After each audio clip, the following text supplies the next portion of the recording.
Okay, so just started daily event with buck control. Pretty sure I'm keeping this hand just because you have a combo of Sylvan Keratin and Corsair Crewfix, which tends to be very powerful, and there's not many matchups where this hand is going to be bad. The lack of double black is a little bit annoying, but I have lots of time to get there, so I'm obviously not mulliganing this. Um, so yeah, so mountain. If he goes mountain go, I tend to. Okay, we got our swamp, thankfully. If he goes mountain go, I tend to think that he's not on an aggro deck. Although I'm wondering what he's playing. He's probably playing red green Elspeth because the red green monsters doesn't play mana confluence. And he's not playing red green aggro because he would not be playing Keratin in that deck. Okay, so here we're just gonna play our Keratin as well. Uh, so far so poorly. Seems like we're okay. So he has a second Caryatid, but interestingly, he has no other land. One really cool play you could do is if you have Bile Blight, you can kill your own Caryatid and kill his too. Which if I have Bile Blight, I wonder if I would do it. I might. I have two options here. I could either go for Reaper of the Wilds, which the red-green deck doesn't usually have much to deal with. Or I could just go with Courser and Value, which is really what I want to be doing here. I just want to gain additional value where possible, turn after turn. Like, I have a Force on top, and that is literally like drawing a card. So gain one life and pass. Okay. So my opponent drew his mountain. He's probably going to go Storm Breath Dragon here. Yep. Okay. He's got Storm Breath. Attacking me for 4. I can at least retaliate with a Courser. I have Bile Blight, which is interesting. We were discussing that earlier. I probably want to keep Bile Blight on top. Red Green doesn't tend to have much that dies to Bile Blight, but I don't need his Caryatid, and killing 2 Caryatids if he doesn't draw a land next turn is actually really powerful, especially if he's on green-red Elspeth. It's definitely something I would consider. I could play Reaper of the Wilds because he's not going to like minus for Elspeth, so let's see. I'm probably going to go. I don't think he's going to kill Reaper, so I'm going to go for a Temple of Deceit and Reaper, or I could have the Hero's Downfall for the Dragon. I think I can keep the Reaper. I think I want to Hero's Downfall the Dragon. I don't need to give my opponent that information, thankfully. So we're going to gain 1 life. We're going to keep the Bile Blight on top.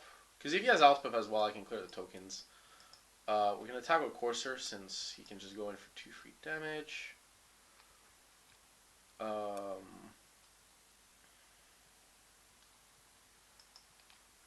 go. Okay. My opponent doesn't draw a land. I am going to Bile Blight my own Caryatid. Because I have all the mana I need. And let's be honest, this is testing, so it's definitely something I want to try. Yeah, of course, yeah. Like, I have tons of lands. I already have 7 lands, so I have enough mana for, like, double Silence of Believers. I think my opponent is trying to think, I mean, he passed for 4 mana, like, he knows I have Silence of Believers or Hero's Downfall. Like, it's pretty obvious. There is one interesting angle here. While Silence of Believers is a little more powerful, he could easily, like, go in his mind, okay, I'm going to bait out the Hero's Downfall if he has it, to kill the Storm Breath Dragon. Okay, so he's going to go Storm Breath, I think, again? Yeah. I think that's a fine play. He was probably thinking, do I have a second Bile Blight and second Untapped Swamp, but yeah, it's not likely. So here, how much mana I have? 1, 2, 3, 4, 5. I have 5 mana, so I can't like double silence. So I'm probably gonna just silence a Believer here to just be mana efficient. Yeah, there we go. We're gonna play Silence of Believers here to be mana efficient. And then take the damage. Let's see what we can do here. I don't normally like mana screen my opponent, but it's correct here. And here you see, so here there is the problem that by playing the land on top, I can't Hero's Downfall this. But I'm actually okay with that, I believe. Actually, this is really awkward. Because, like, I can go Bob Blind on my Caryatid, but then I have green, green, blue, black floating, which means I'm not mana efficient. But giving up on the card advantage from Courser is usually a bad idea. This game is a little weird, though. So, I am an unwilling fan of doing it for once.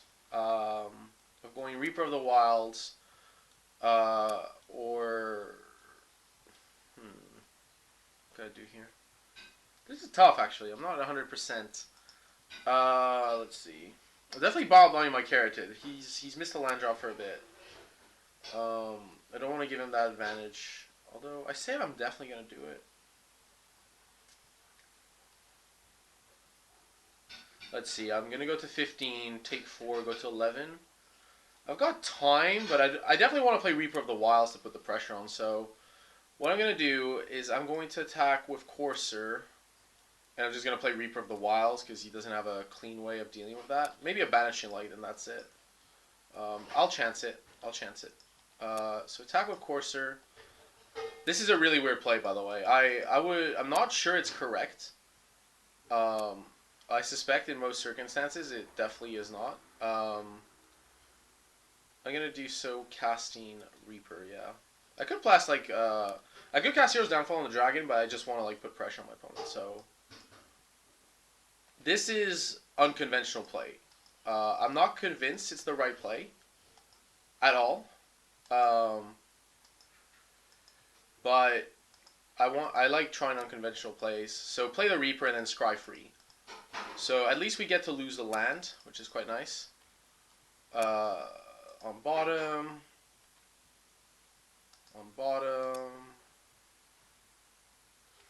Sphinx will take a turn to play out, but I'm not putting that away. So there we go. So now if my opponent doesn't draw a land, yeah. Magma Jet on upkeep. Okay, so he's really desperate for a land. Makes sense to play the Magma Jet here.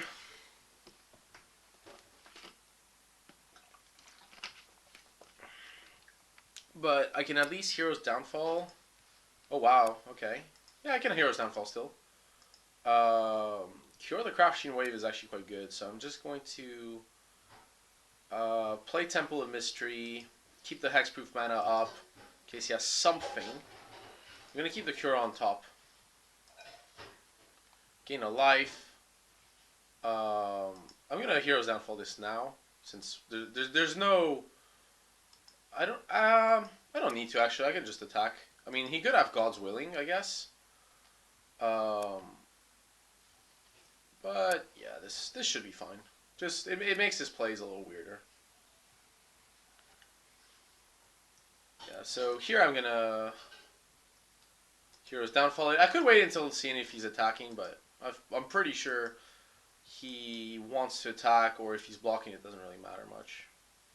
Scry 1. We're going to keep the Cura again. Yeah, the game's won. So, okay. So, Bioblight on my own Caryatid was amazing. And saying that, we're going to start out Bioblight. It was unconventionally good. It's not normally that good. He's playing Naya.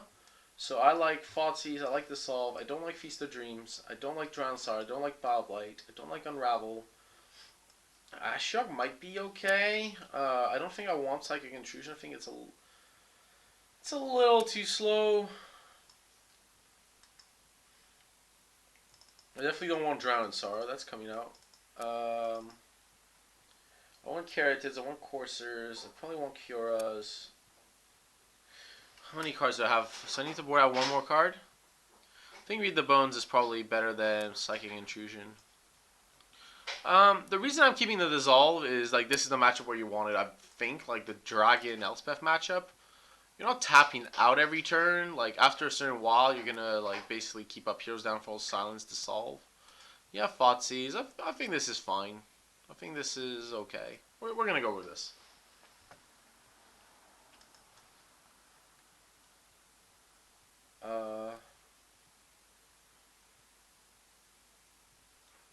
By the way, guys, after this match, just so you're aware, I did an interview with Fabrizio and Terry about the block format, kind of his experience at the Pro Tour. Um, so what I'm going to do after this match is my dad's actually coming to visit me, which is quite cool. So I'm gonna just play the video during this time, just the pre-record, so you guys can check the video. It's about a 24-minute interview, I'd say, about the block format, about from the Pro Tour where you can take block. I think with the kind of streams last 2 or 3 days, we've kind of gone further than that. But it's a good place to start and a good place to think. Okay, how are people gonna think after the initial block format? And back to the match. This is a straight mulligan. I don't like this hand. I'm gonna be upfront about it, but I don't want to go to 5. I mean, ideally, I'm gonna have carroted land. The scry land allowing me to go to land and put away an expensive spell and be on the draw means I'm keeping this. Silence the Believers is extremely powerful in this matchup as well. Yeah. Plays Temple of Plenty. Yeah, he's definitely on the red-green Elspeth plan. Temple of Deceit also allows me to, like, if I draw Thoughtseize, even if I don't like putting Thoughtseize away in this matchup, I probably have to. There's no playing until turn 4, but, like, I'm at 6 on the draw. Like, what's the option? I can mulligan to 5, I guess. My opponent's not, like, gonna destroy me out of the gates. Let's see. I'm just gonna go for Temple of Malady here. Basic Force is interesting. Even if it guarantees me the land, I think I am okay putting that on the bottom. So I could have another Scryland or a free drop so far. Like, I could be looking for a Courser. Place Temple. This is what I mean. Like, yeah, sure, no place till turn 4, but it's not exactly putting huge amounts of pressure on me. The Scryland, on the other hand, this is tougher. So I'm going to draw the Scryland. I think I'm playing Courser next turn, so maybe I should have kept the Force. Maybe that was incorrect. This is an untapped land. It didn't actually matter until Courser came along, so... I put that card on the bottom, right? So I can go for Courser here, but honestly, I think I prefer going for like just consistency, playing the Temple. Just be able to play my 4-drop. I'll definitely put the Hero's Downfall on top.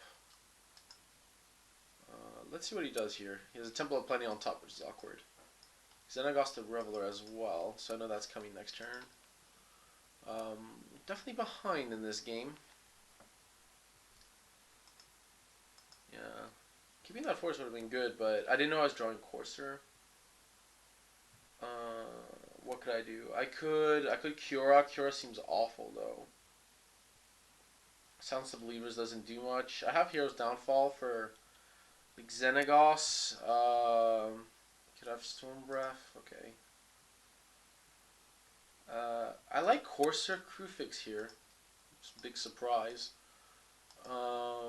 Just because of the card advantage, it blocks 2/2s quite nicely, and it's not easy for my opponent to deal with this card usually. So, yeah, we're going to go for Courser Crufix here. And we get immediately rewarded, quite unfairly, I may add. Unravel the Ether. That's the card that should have come out. I was wondering. It turns out it's actually really good here because I have Hero's Downfall and Unravel. So I'm going to keep it on top. My opponent knows about this, but what he knows about it doesn't actually matter. So he's going to go for Polish Crusher. I suspect we're going to see a dragon in my near future here.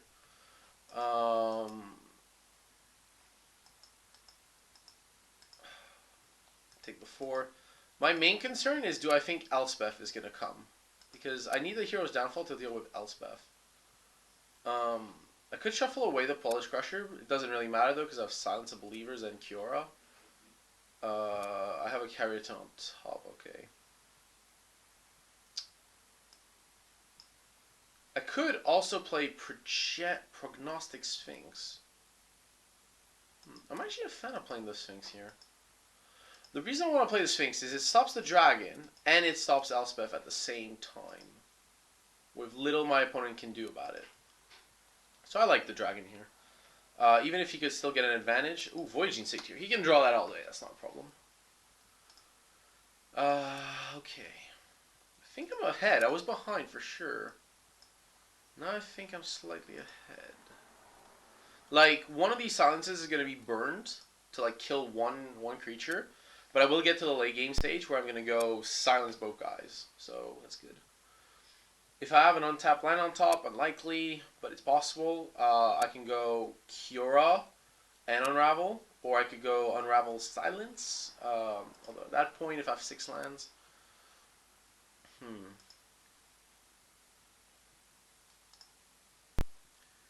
like my opponent has 6 cards in hand, one of which is Polis Crusher,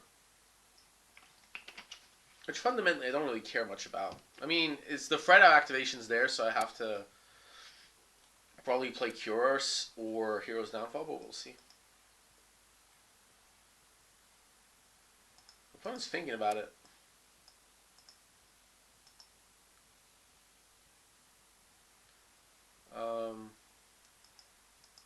We'll see what he does here.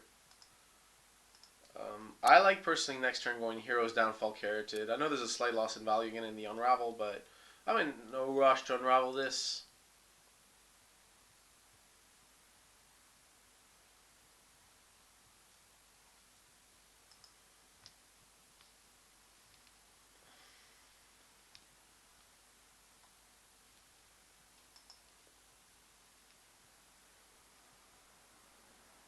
He's taking a long time. Either he's multi-tabling or yeah, she has a decision to make, which could happen, I guess.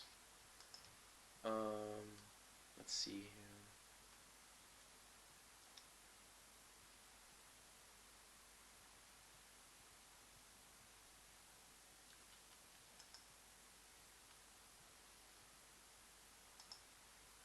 I mean, a line off top would be pretty nice. But now I have the. By the way, the. If you guys have never seen this combo in play, Courser of Crufix, Prognostic Sphinx, and Cure together are just beautiful. So you can go like Scry free if it's like land spell land. You can go like put those like that, land spell land. Play the land from Courser, Cura, draw a card, taking the spell, extra land drop, land off the top. Just beautiful. Okay, so he's gonna play a second dragon here. Obviously I'm gonna block. And let's see what we can do here. Another Corsair crew fixes. A bit unfortunate. I don't know if I can really attack. I'm not on much life. To afford something like that. I'm gonna play Caryatid and keep the hero's downfall, I suspect. Just play Caryatid, pass the turn. I think that's fine. I don't want to take unnecessary damage. He has a mountain on top, which makes it unfortunate. He also has a banishing light, which makes this. It makes the unravel better in the sense that I could unravel removing both the Courser and the banishing light, but the banishing light is removing only a Courser right now, so is it a problem? Yeah, sorry. To be fair, I didn't see many games where Courser, Prognosticings, and Cura were drawing cards together. I mean, I didn't see many games like that because the opponent was scooping every time. You didn't really see much. Okay, so my opponent played a 6 land. Is he going to Elspeth? Elspeth would be awkward. I mean, it's awkward because you would make free tokens and heroes downfalling in an Elspeth when. I mean, I am at 6 mana almost for this double silence, so let's see what happens. Xenagos the Reveler. We expected this guy. He's going to add mana. Now, here's a play I can make, which might be wrong. But it means that he has to play Polish Crusher. So we're going to Hero's Downfall in response. So he has to play Polish Crusher here. If he's playing another dragon, then yeah, I just stopped that, which was nice. You can't respond to Xenagos' ability, like it's like any ability.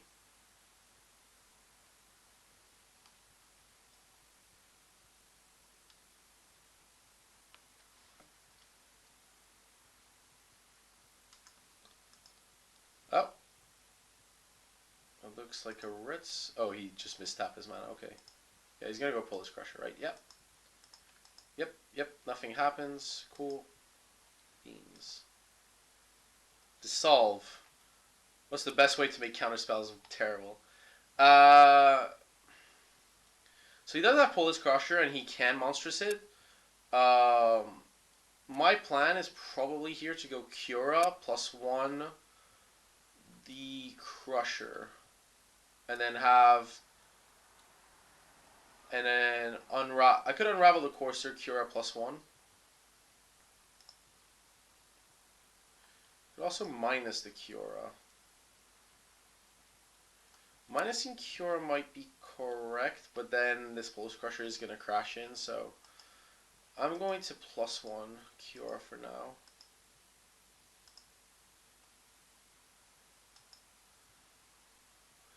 Yeah, +1 Cura, unravel the Courser.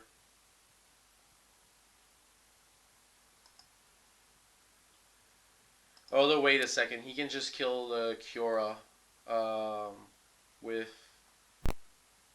Yeah, I misplayed this. No, wait.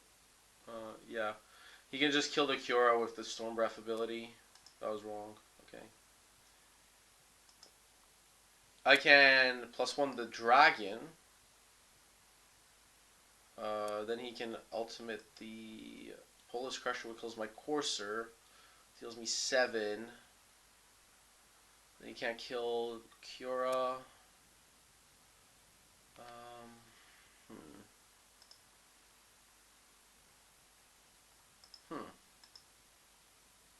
I have another Courser, so I'm not too fussed.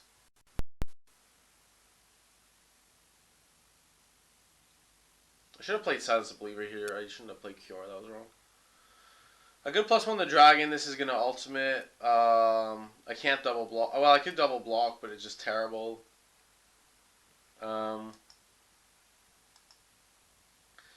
Like, losing the Courser is bad, because then I don't get to really silence the Believers too much. Really. Well, I get to, but... So, +1 the Dragon, and... Since the Dragon is... +1, I can attack the Xenagos for free, which is nice. Might as well do this. I'm not blocking, so... Wow. Fozzie's Dissolve. I really want to land, ironically.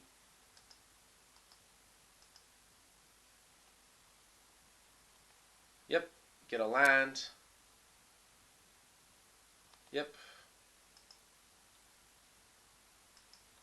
Hero's Downfall is pretty good here. I'm not going to lie. I'm going to keep Hero's Downfall on top. And then we're going to lose the Courser of Crufix. Might as well lose the Courser right away. I don't want him drawing the Banishing Light.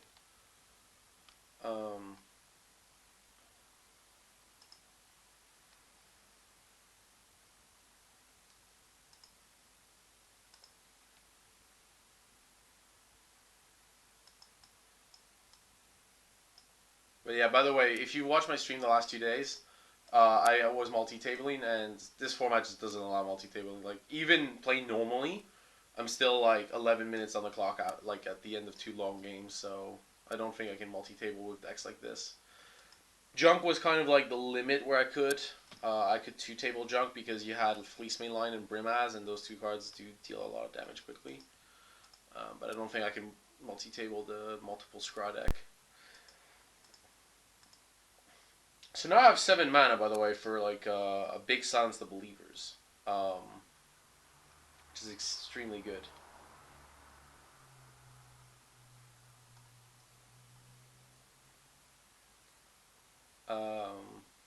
Yeah. See what happens here. My opponent seems to honestly be in the tank. I think he's actually thinking about this stuff. Okay, so combat's gonna happen. I pretty much should just F6 here. There's nothing I can do about his combat step. Just F6. Oh, sorry. I have there's things I can't F6. It's probably attack with Polish Crusher. Probably ultimate it. Kill my Courser.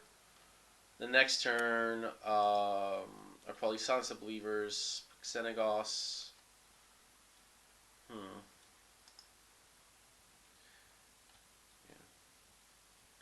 Like Xenagos is also a threat. Like I will have to kill Prognostic Sphinx. I'll probably have to Silence the Believers on his turn, which means he has an opportunity to ultimate the dragon and deal me free damage, which could go to the Kiora. Okay, so he attacks with Polish Crusher. Obviously, I can't block that or do anything about it.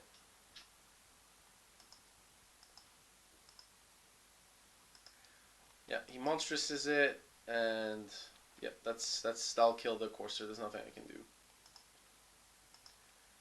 I don't mind too much, but I'm not at the highest of life totals. That's 2 mana. That's interesting. I think he's going for the ultimate, but he's seen Hero's Downfall. Okay. I have a few choices here. I could -1, which is a little risky. +1 does nothing this turn, though. Like, it actually does nothing. -1, to be fair, doesn't do much either. So, I don't think I want to attack with the Sphinx. I believe I'm going to be in complete control of this game if I'm careful enough. I can Hero's Downfall the Xenagos. So, I think I'm going to draw a card off Kiora just because you can't. It's going to be really hard for him to kill it. Read the Bones. That's pretty bad right now. Okay, so I'm just going to cast past the turn. Back to my opponent. Because he has 7 mana. He could ultimate the dragon, deal me tons of damage. I have to silence like the Believers now.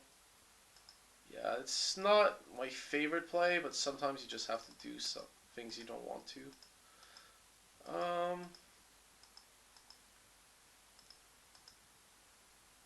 Yeah. Like, my favorite play, by the way, I definitely have to silence his team. Like, agree 100%. It's just, when do I do it?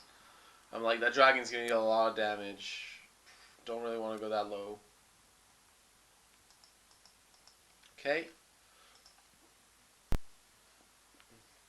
I'm okay here with playing Courser and then going Kiora Mat with Courser and Prognostic Sphinx next turn. And then keeping up the Hero's Downfall. If he +1s with Xenagos, then I'm going to Hero's Downfall this thing right away. Like, yeah. I'm not... The ultimate is literally draw 7 in that deck, because you don't care about the lands. The spells aren't important. Like, it's literally draw 7. Like, all the dead guards get put aside, whatever.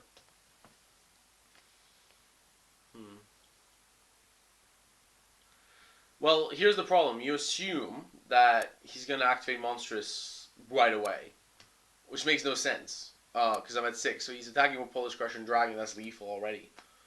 I could +1 the Polish Crusher, or I could +1 the Dragon.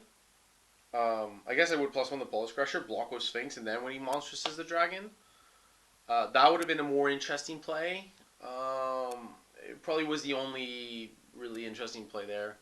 But I didn't want to also give him mana off the Xenagos. I really want to, if he +1s with Xenagos, I want him to really lose that turn. He's played 2 dragons, by the way, so he's unlikely that he has the others. play Elspeth, by the way. Like, I haven't seen Elspeth yet. Um,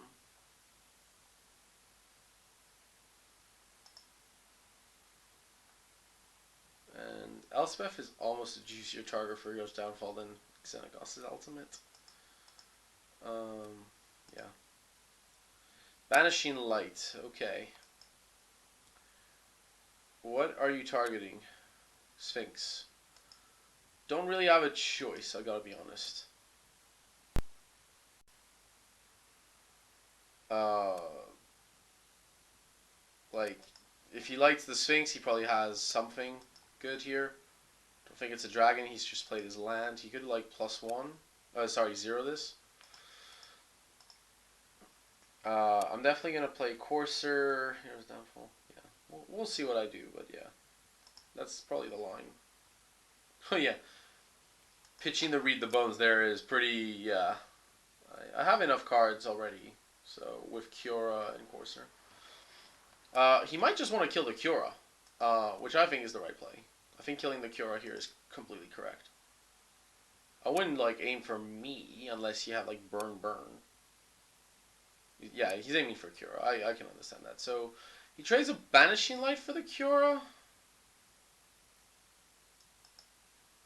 which I couldn't do anything about anyways. Oh, he trades also a random card from my hand. Okay, yeah, that's fair. Uh, okay, so we're going to. Let's see here.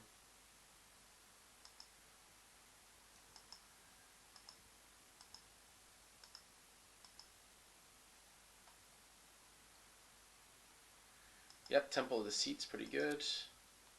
Gain a life. Put it to the bottom. Let's see. I could attack with Sphinx here. I think attacking with Sphinx is correct. Could attack the Xenagos actually. And kill the Xenagos in 2 turns rather than use up my Hero's Downfall. That changes things slightly. You know there's a Hero's Downfall. I think I'm okay with this. Like, I want to get rid of an Elspeth and or Dragon if it attacks, so this is okay. He has a ton of mana. Hopefully he doesn't have like Worst Fears or something horrible like that. Can't stop Worst Fears. Oh, what I have. Banishing Light. Okay. Probably taking the Courser, because that gains me life. Yep. Yep, don't disagree with that choice. So he's going to attack me down to 4. Yep. I could Hero's Downfall a Satyr. Although him not attacking with the Voyaging Satyr does tell me that I probably shouldn't be doing that.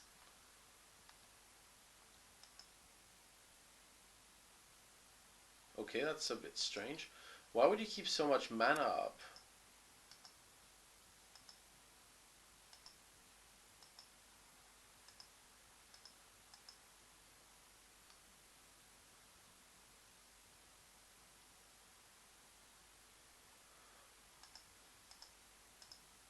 Maybe I should have just Hero's Downfall to Xenagos if that was my play. Could have dealt him 6 damage. Yeah. Yeah, this might have been incorrect.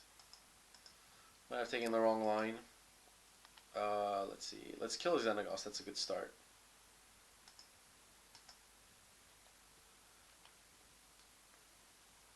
Whoa.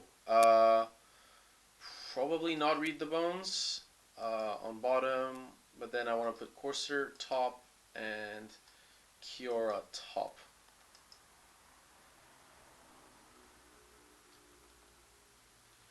I'm gonna just pass the turn without playing the land because I have Kiora for next turn and I could use the Scry on that turn. So he goes Magma Jet end of turn. Hopefully that's not lethal. Although if it is, I really can't do anything about it. He has Lightning Strike here. Uh, that's fine. There's another courser on top. Um, He's waiting for a big attack. I'm a fan of going silence here. Just because I can just get rid of his stuff quickly. Yeah, the having to tap multiple colors of mana plus the scry triggers is killing my clock quite nastily. So we're gonna play Kiora.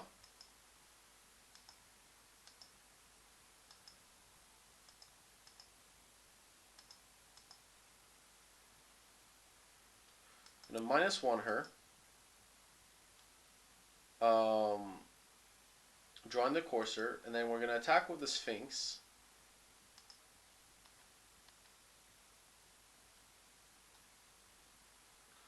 So I have 2 land drops. Oh wow. I'm just gonna keep my hero's downfall up and put Reaper of the Wilds on top because it's a clock.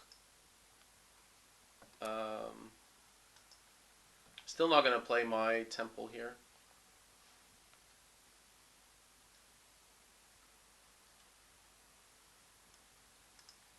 Yeah, Corsair Crewfix, reveal Sylvan Carotid.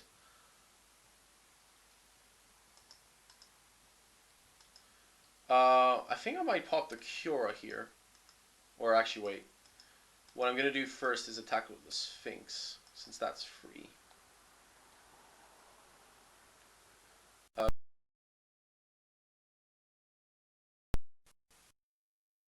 Oh, this is painful. This is very painful. Because I put the temple on the bottom, of course. I'm going to put the forest on the top. Play the courser here. Because right now I definitely want to gain some life, just in case.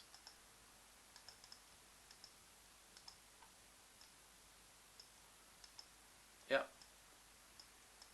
Play the land. Got a Prognostic Sphinx. I'm just going to bubble the courser here and pass the turn. I'm being very cautious, but I think it's correct. I don't think Bug is the best deck in the format. I think Junk is.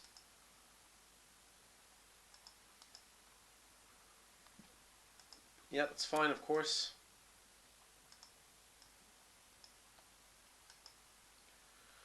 Right, so we're going to play the Swamp. We're going to attack with Sphinx. I feel pretty much in control, though, here. I gotta be honest. Unless my opponent like goes something horrible like War Spheres, so... Bottom. Top.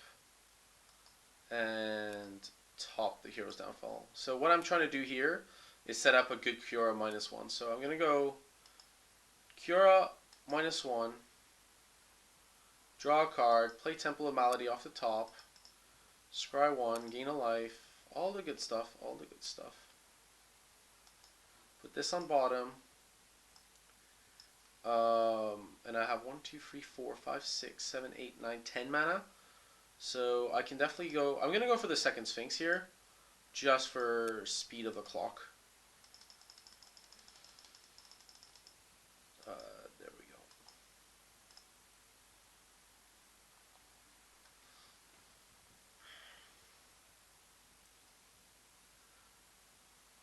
Yeah, okay. So you got a Courser on top. I maybe should like destroy the Courser. He has a land on top, so he's dead pretty much.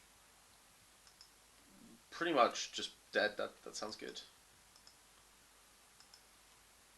I'm going to. I really should have played the land first. It doesn't. Thankfully, I'm far ahead. It doesn't matter, but I really should be playing properly if I can. At this point, I'm really drawing whatever like I feel like, which is nice. I'm definitely putting the solve on top. Maybe I'm gonna let my opponent know. I don't really care. I could have like kept the cure, I guess. On bottom, Courser. On top, Mana Confluence, and on top, Dissolve.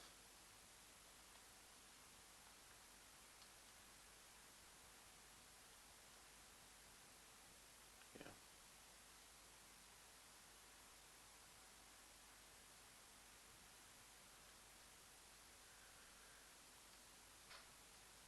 Yeah, I'll remember to play my second land because on Moto it highlights your lands, which is nice. But yeah, wow. This is game two. I have not done anything out of the ordinary. I have not multi-tabled. This is game two.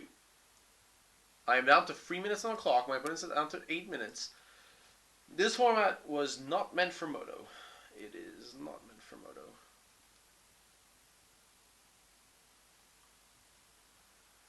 Yeah, 100% I'm going to activate Cura's ability though. Once my opponent wakes up. Oh, please. Oh, please no.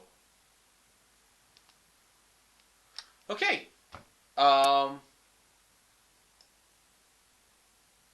So it turns out I'm disconnected from MTGO for some random reason. So I'm gonna have to restart and hope to goodness that my time doesn't run out by the time I restart it. Yes. Holy smokes. So for those watching, what happened there is from time to time you disconnect from MTGO for no reason whatsoever, but you don't know about it. Like your opponent's thinking about blocks or something like that. And about like 30 seconds in, a minute in, I start going like, wait, what's going on? So what I noticed was my ratings don't pop up. What the ratings do is if you can check your ratings, you are able to connect to the server. If your ratings don't pop up, then you're not connected to the server. And if you're not connected to the server with 3 minutes on the clock, things aren't going to end well for me. Um, yeah, I haven't been playing particularly wrong here. Yeah, I'll be asking for a refund because I haven't done anything wrong here. This is just, yeah. I would ask for a refund pretty much any time. This is pretty bad. Um, like, yeah, like the stream's running on. Yeah, wow, like, what is this? Yeah, I have a minute on the clock. I may still win, but I just gotta Hero's Downfall their Courser so that they can't do anything, because that trigger is gonna kill me. -1 the Cura. -1 the Cura. I'm not even gonna play a land. I don't care. Fundamentally, I don't care. All I care about is that we're gonna finish this game in my favor. That's it. Like,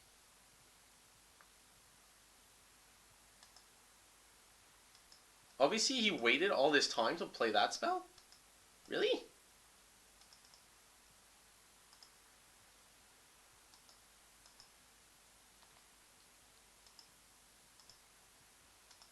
Yeah, so...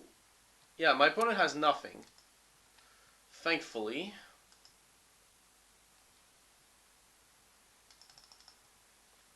So now, basically, I'm racing against Scry.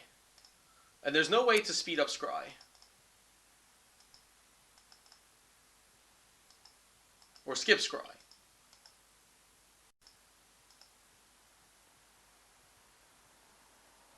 I have 6. There we go. That was literally a race against the Moto client. Like, wow. Wow.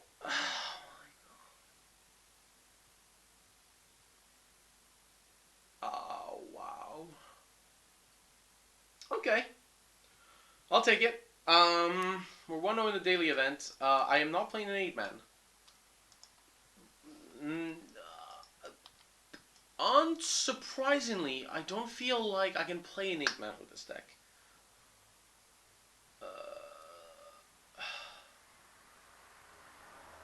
Yeah, that's just like, wow. Like, just wow. Look, guys, I'm gonna level with you. I really, really like Magic. It's a, it's a great game. Look, fantastic. I've played the game for like over 11, 12 years. I think it is a fantastic game.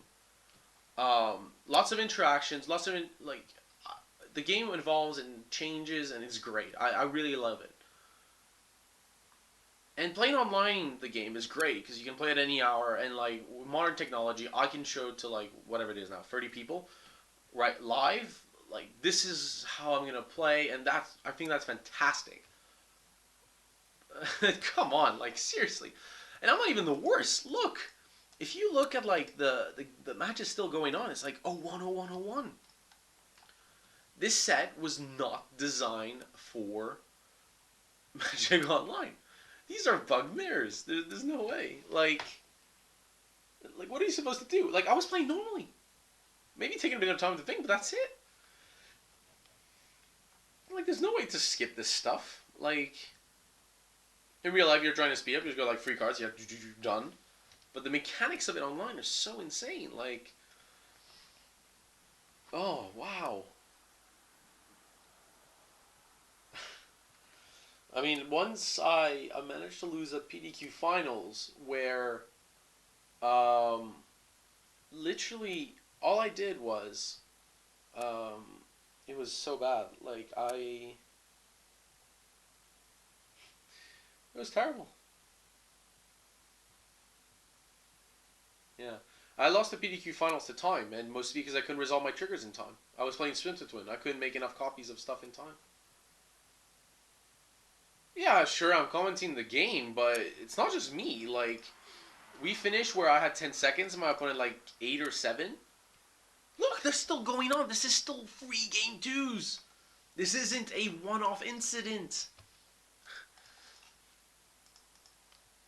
I already relaunched the client. It crashed. Oh, if you missed it, like the client crashed. Well, it didn't crash. Like, it's worse than a crash, right? With a crash, I know it crashed, so I'm gonna restart it. Here it was worse because I was like, okay, wait a second, this is taking long. Let me check. Oh, ratings are down. Okay, disconnect, reconnect. A minute 10 left. Oh well. I might just test junk online just because it's the only deck I can test where I have 2 Qs and don't die to time. Like the red green aggro deck, okay, bar the fact that it didn't work out so well for me. At least I was finishing my matches on time. I couldn't play the deck yesterday, the Daring Thief deck, because like it had tons of triggers, and if I was playing against the bug deck, the games went long and they had tons of triggers. So yeah, I couldn't win. This is horrible. I literally had to concede 2 matches at a time.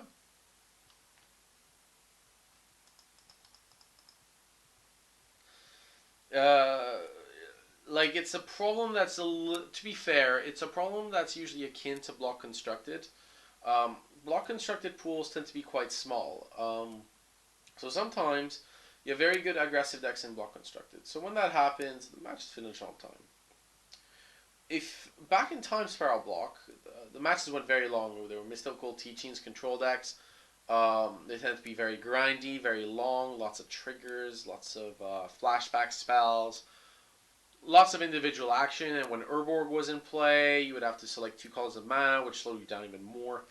Um, so in those formats, the problem is mechanically, because like real life, if you go Silence the Believers for 7, you just go like tap.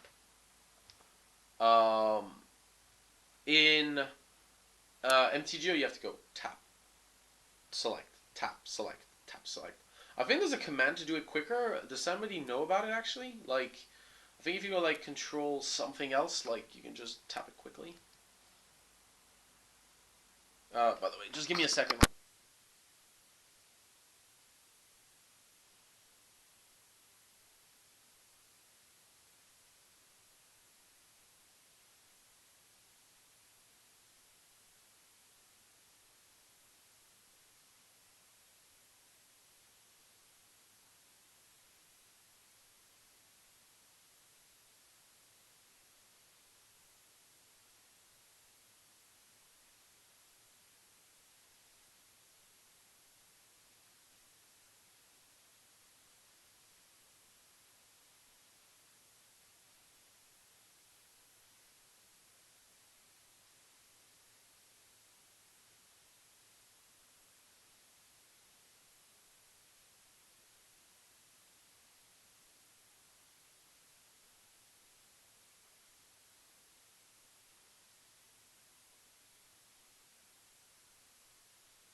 Sorry about that, guys. Putting some music on to pump me up.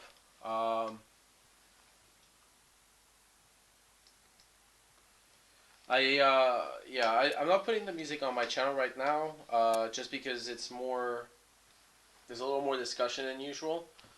Um, and I'm trying to put the videos as highlights later. So okay, so we're just gonna focus on this daily for this event. If things go well, I may join an 8-man, but I doubt it. So I'm going last. I don't think I can mulligan, but certain aggro decks could rush me here. I don't think I want to mulligan.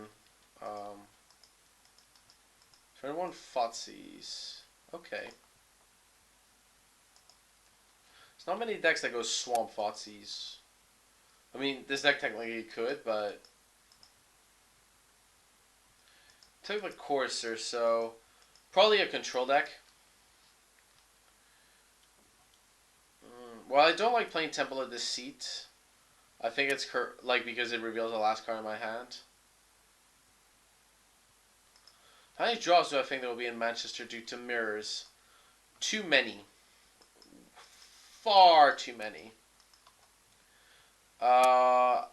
Maybe I should actually wait. Keeping that Keratin was probably incorrect. Oh, but I do have Silence the Believers, which makes the excess mana not so bad. And he seems to be playing mono black mid range.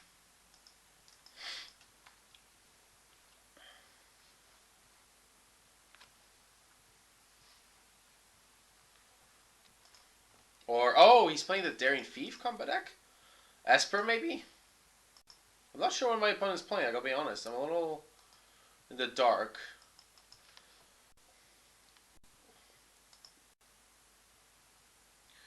The Daring Thief deck is definitely a possibility, but I'm surprised he kept a hand like this. He's playing Esper Control. Okay, so this was terrible.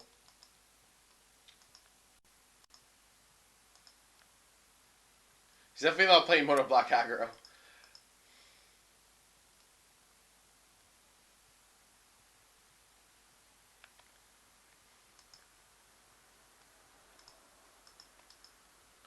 By the way, I don't think blue black control or Esper control is right.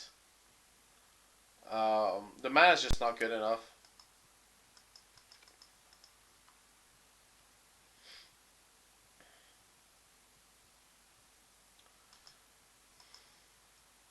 I really hope this isn't my opponent just landing a Prognostic Sphinx and like going to town with it, which it might be.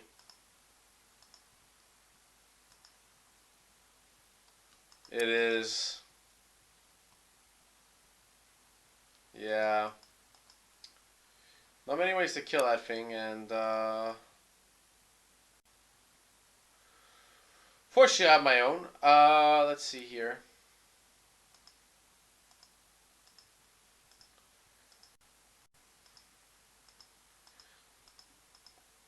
I'm pretty sure I could do more with my Sphinx than my opponent can with his.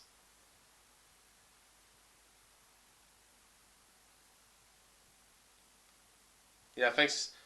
Yeah, I mean, to be fair, I went like land, Scryland, lands, bottom twice, so at some point I have to draw like relevance.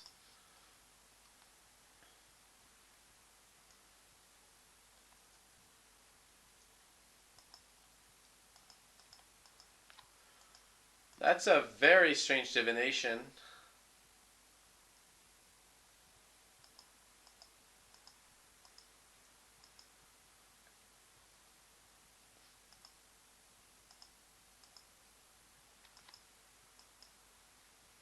He didn't attack, which is interesting.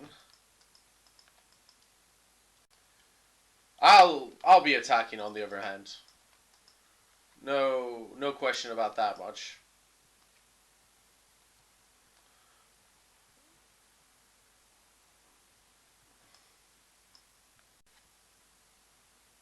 Hero's Downfall's probably not playing the role he needs to. I could like chance it and go like land Courser. I think that's fine.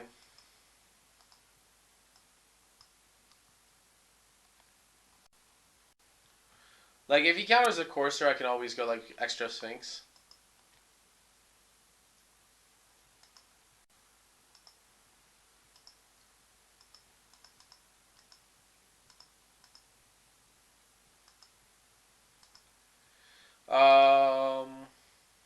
can play one land max, but I don't think I need to or want to. It doesn't bring me benefits. I can always play like a land later to silence. He knows I have silence.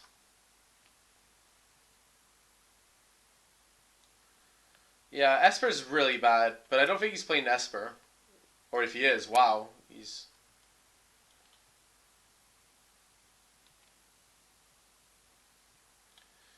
Yeah. It's worth noting he's attacking when he has 7 mana. He might have Bile Blight, but I still have to block. Like, he might have Bile Blight on Sphinx, but I'm still winning that particular fight, so that's okay. Um,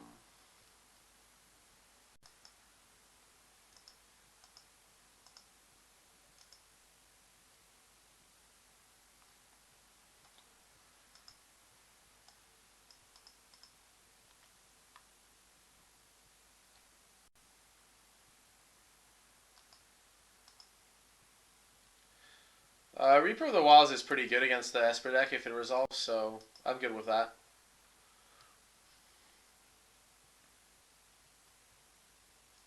He might have Silence the Believers.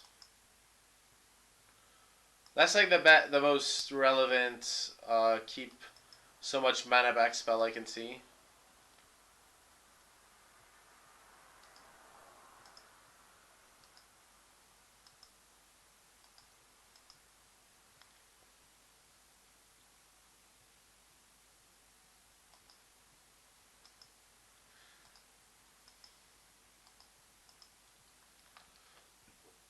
I'm basically digging for Thoughtseize at this point, or a Cura.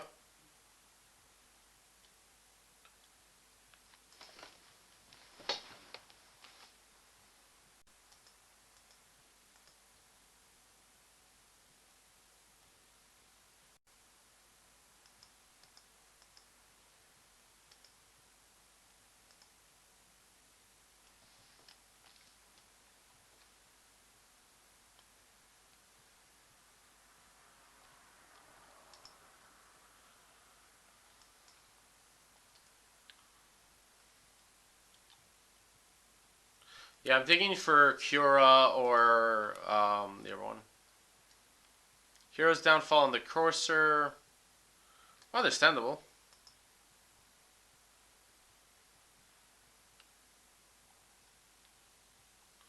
I don't want a Hero's Downfall this. It doesn't make sense to me. Like, it opens me up to Ashock big time.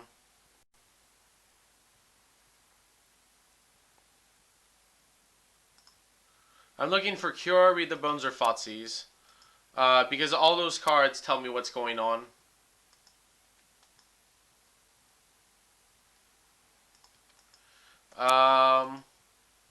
Because he's kept all this mana on tap, it is tempting to not do anything.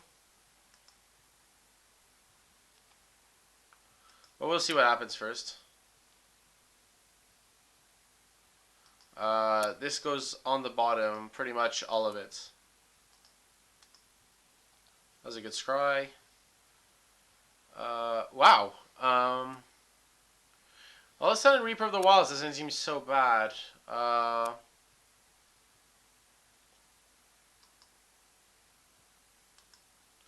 probably gonna put... Because Cure can bubble pre-combat, so...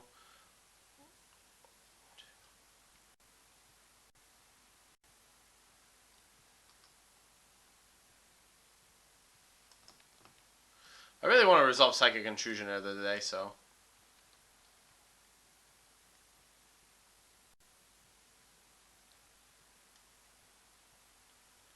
I'm going to run out his Dissolve, which I am pretty guaranteed that he has. Yeah, he has Dissolve. Sure. It happened. It's fine.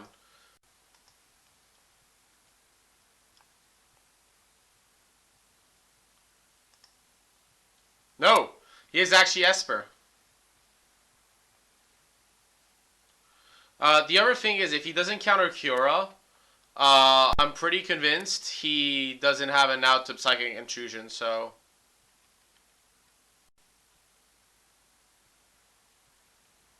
Like, if I go Cura and he doesn't counter it, I'm pretty sure Psychic Intrusion is going to just get there, so...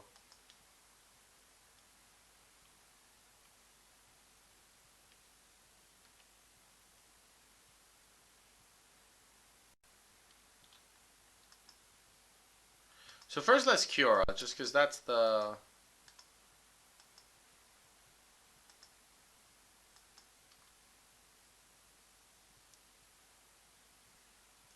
Okay, so I think, yeah, I can Psychic Intrusion him.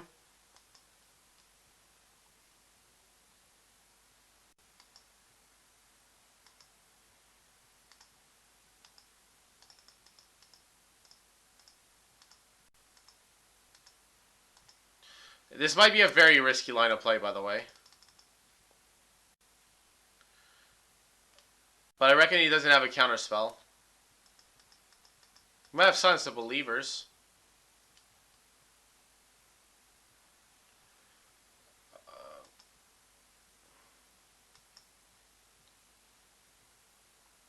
Or a lot of lands, I guess.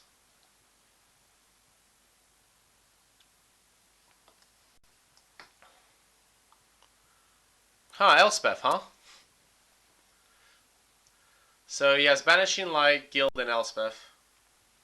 We're taking the Elspeth. I'm gonna decline attacking on this one.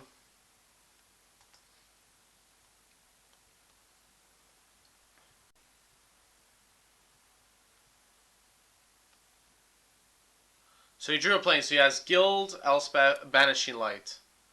So he can get rid of one of the Sphinxes, which isn't too bad, I guess.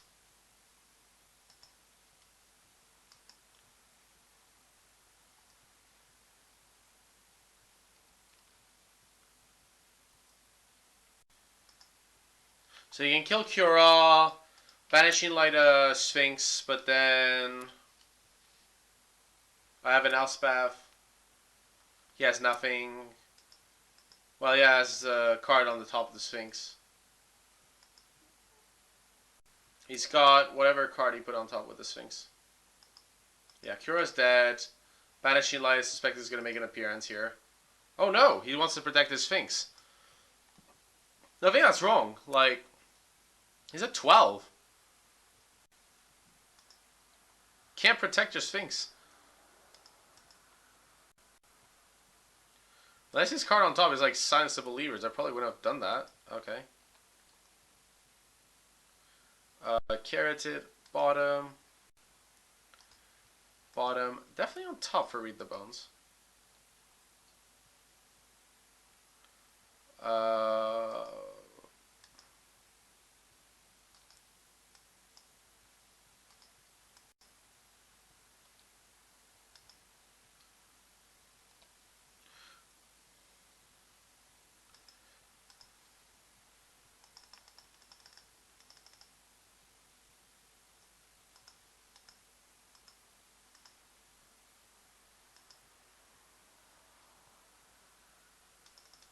Huh?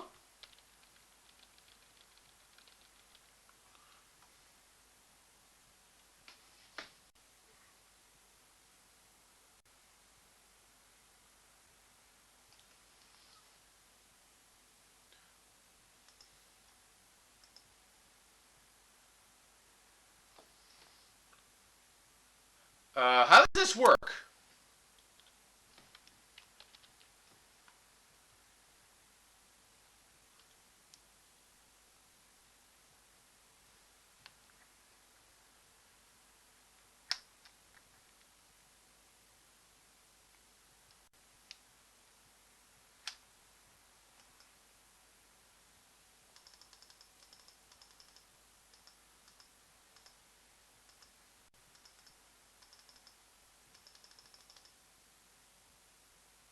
Okay.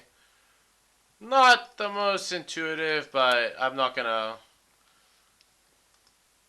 insist.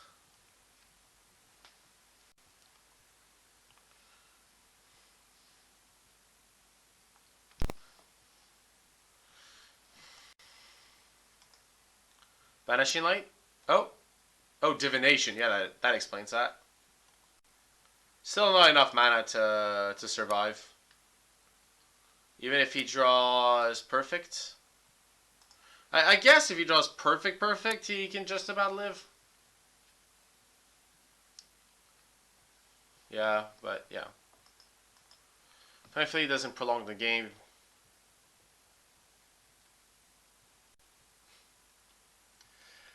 Oh man, that does happen, yeah. He's playing Banishing Light, so Unravel the Aether isn't the worst. I have one main deck, that's probably enough. Ashok doesn't seem to do much against that deck. Second Intrusion's pretty good. The Souls are good. Thoughtseize are good. Drown in Sorrow is terrible in this matchup. I mean, to be fair, I could probably board out the Unravel. It's probably weakest card. Along with Bioblight.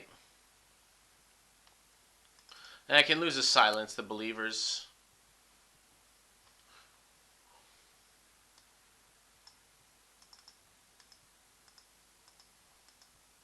I'll lose the second Silence the Believers for one Unravel. I think that's fine.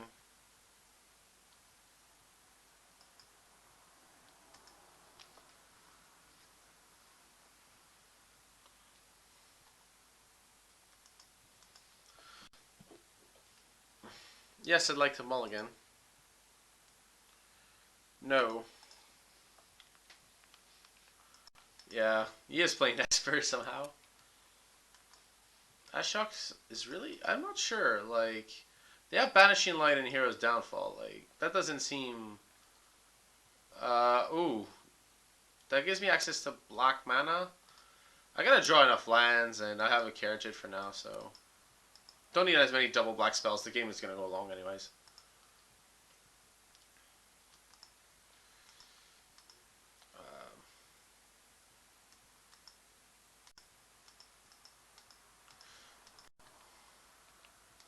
I could go for a turn-free Reaper of the Wilds. I somehow feel that might be... It could be incorrect, but...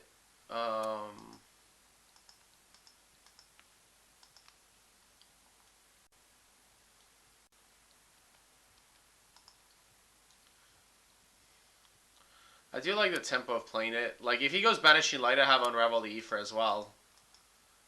Which is what I'm hoping for. I'm hoping that he has Banishing Light to remove it. Because he goes like, oh, I want to keep my instant speed removal for later. I don't want to like just do nothing and let him draw an Ashok.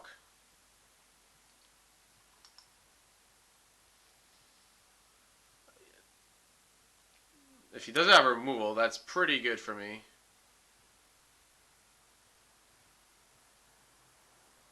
Is this the fake out? Aww. Not the right one for me. Oh well. Yeah. It's fine. The second one I'm going to protect a lot more. I went for the aggressive play there on the hope that he had Banishing Light rather than what he had, but happens. I don't know if Ashok's good against Esper. Like, they have Hero's Downfall, and they only have Sphinx, really, so you're not getting much value. I might as well counter the Thoughtseize. Like, the life doesn't really matter, and he can always take the Dissolve if he wants to. Oh, Gainsay. Oh, wow. These, I haven't seen Gainsay in anything. So, yeah. That's not good. Anyways. Why not? So my opponent is land screwed. Important to note. I went for the Dissolve there. It turns out that baiting that Gainsay was very important. I can't stop that Read the Bones.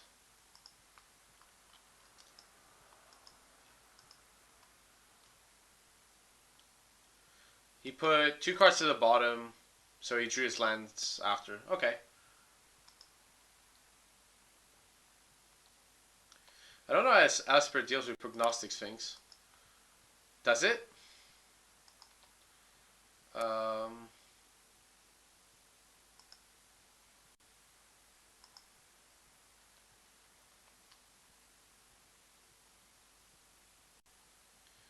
wow.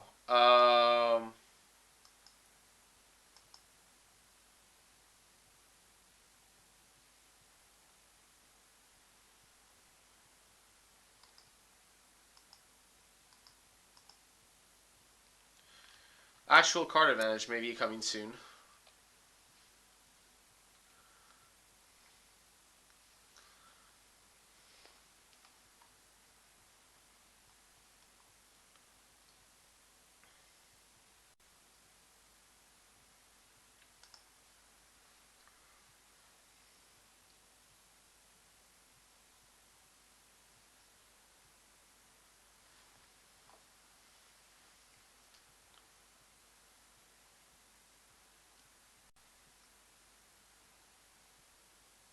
I guess Gainsay has to be played in these decks. Not the bug decks, but the Esper decks, because they really have no way around Sphinx. While I guess these decks could always play like more Reapers or something. Like Reaper after a while actually seems really good in this format. Like, it gets rid of Sphinx, it goes through Courser. It's a hexproof threat as well, so.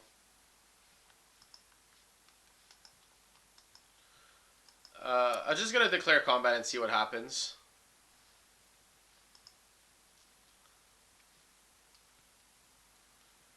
I don't think Silence the Believer is gonna do it. Nor is Swamp, so I'll just put the Read the Bones on top. It's like, this is the do I believe he has a counterspell moment. I can always wait.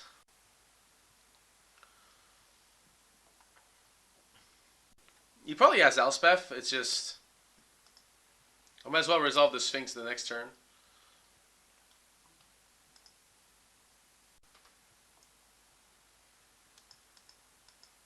White, white. Yeah, yeah. Yeah, of course. Not doing much about that, am I?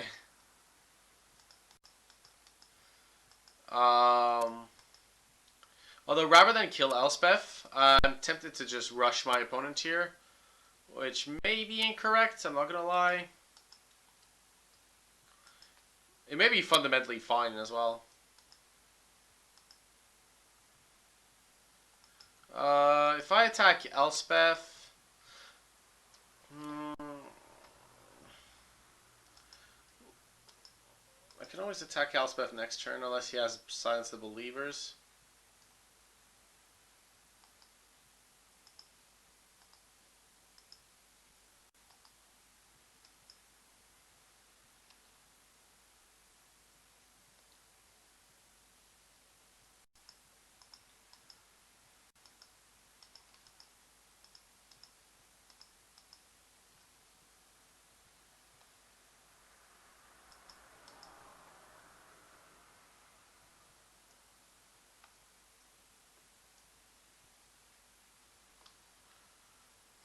I think so, yes, by the way.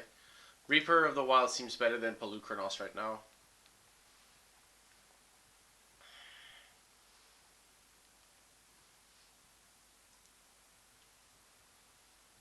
Oh wow, yeah. Pretty sure I should be blocking here.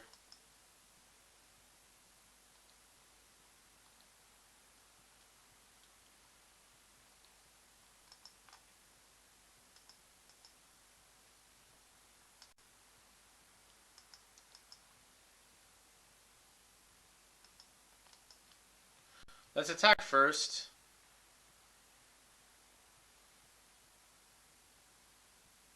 Oh, he's gonna go Silence the Believers.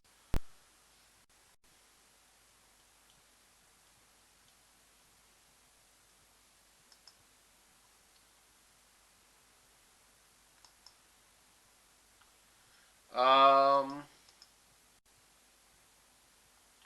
I could go for one of two, Elspeth or my opponent.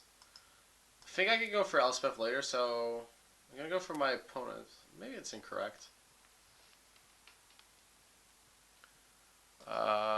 Bottom. Bottom. I definitely want Dissolve. I'm gonna play Psychic Intrusion here. I could play one of Psychic Intrusion or Read the Bones. Um, if I play Read the Bones, I get to dissolve right away. Um, I like Psychic Intrusion here just because he has to do something about it.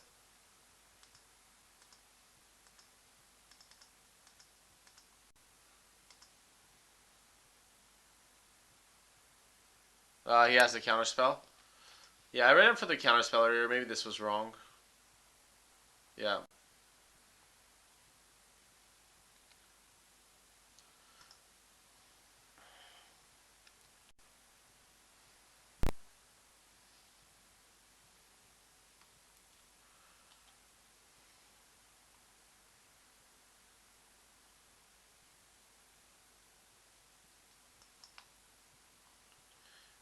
Said you have to kill my opponent in 2 turns. I may have to ding Elspeth if he kills one of my, like, not kill, but, like, disable one of my Sphinxes.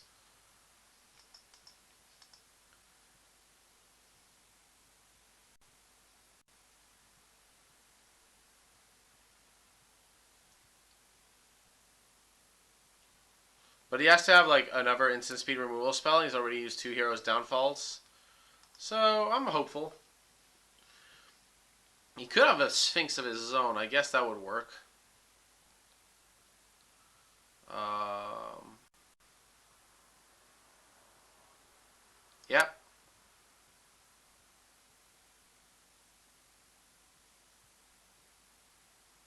That looks like Sphinx. It looks a lot like Sphinx. Psychic Intrusion, huh? Well, that is nothing.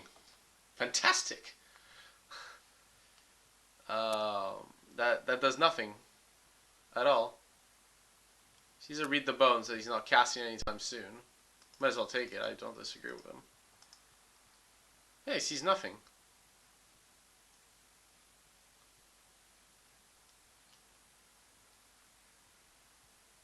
Am I gonna untap? That's it. He can't actually do anything. He only has 2 mana. There's nothing that can win in this game.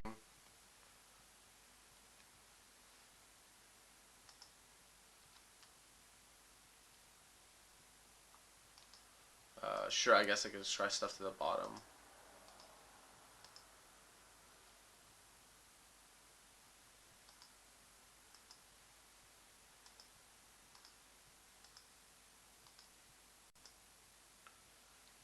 This is it, right? Like, he can't.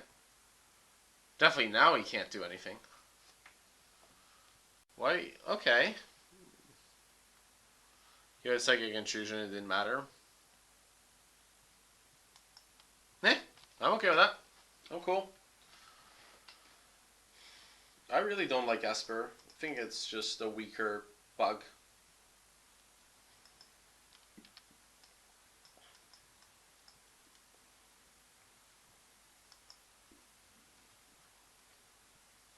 I could play the Bent deck, but I want to try Chapin's deck again. So let's evolve Chapin's deck list a bit.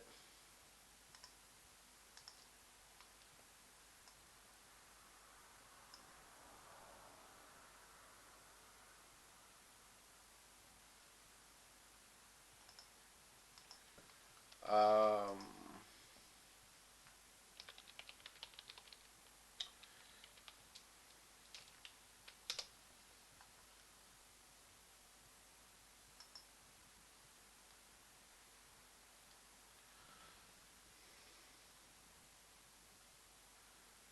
yeah, like Polukranos is a lot better. And it matches well against the like the threats that are presented by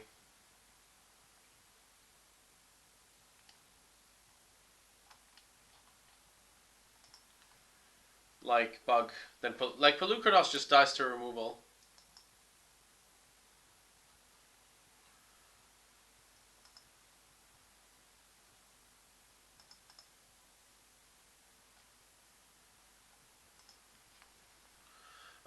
Roy Raftery but they don't, what I'm looking for is remember after we did a block constructed GPT and won it with an adapted version of Chapin's deck. So I'm just gonna check that quickly.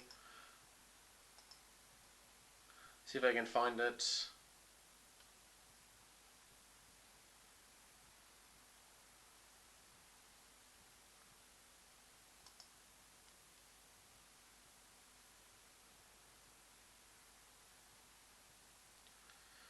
Yeah, anything with hexproof is good. Like, think about it this way: there's no mass removal in the format, so as a result, anything's good.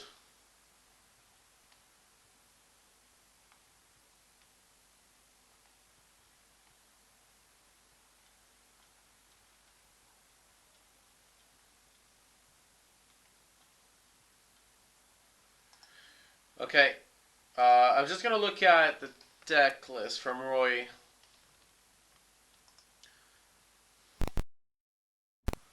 Like, cause he played Chapin's deck with a few adaptations, so I just want to see what the adaptations are. So he played. I think it was the exact same main deck. The sideboard was different, so the sideboard had it had these. Uh,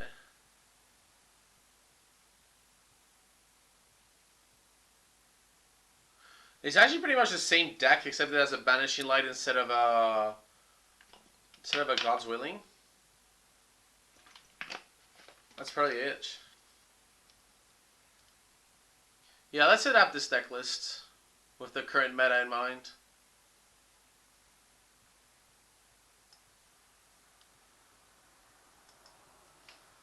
Oh, I've already done the change. Already added Reaper against Pelukrinos. I need to try something that dictate.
I don't think there's gonna be much aggro in Manchester though. That's the thing.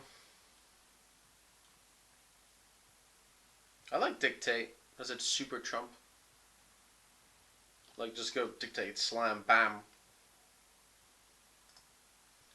I don't think you need more like spot removal. You already have free Thoughtseize.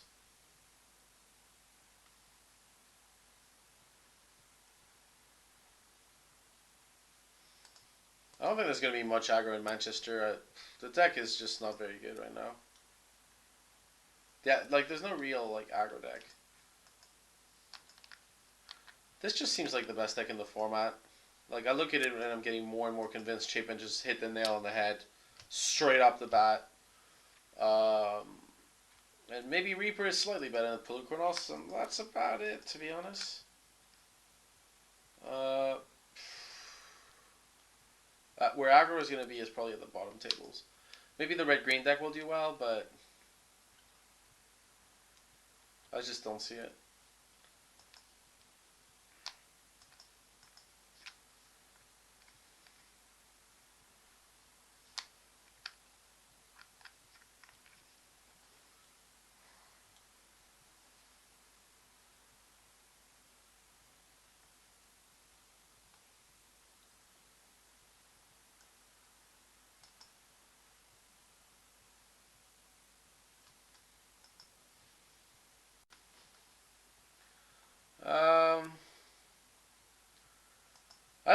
you guys improve Chapin's deck. I mean,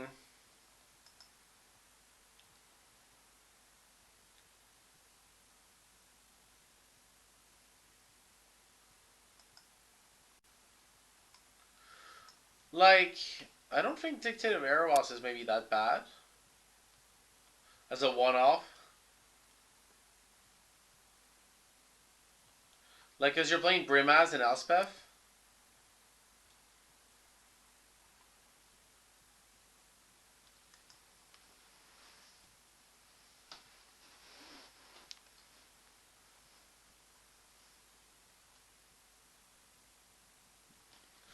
Like, Dictative Erebos against the control decks is really awkward for them. It's not the greatest, I guess, but...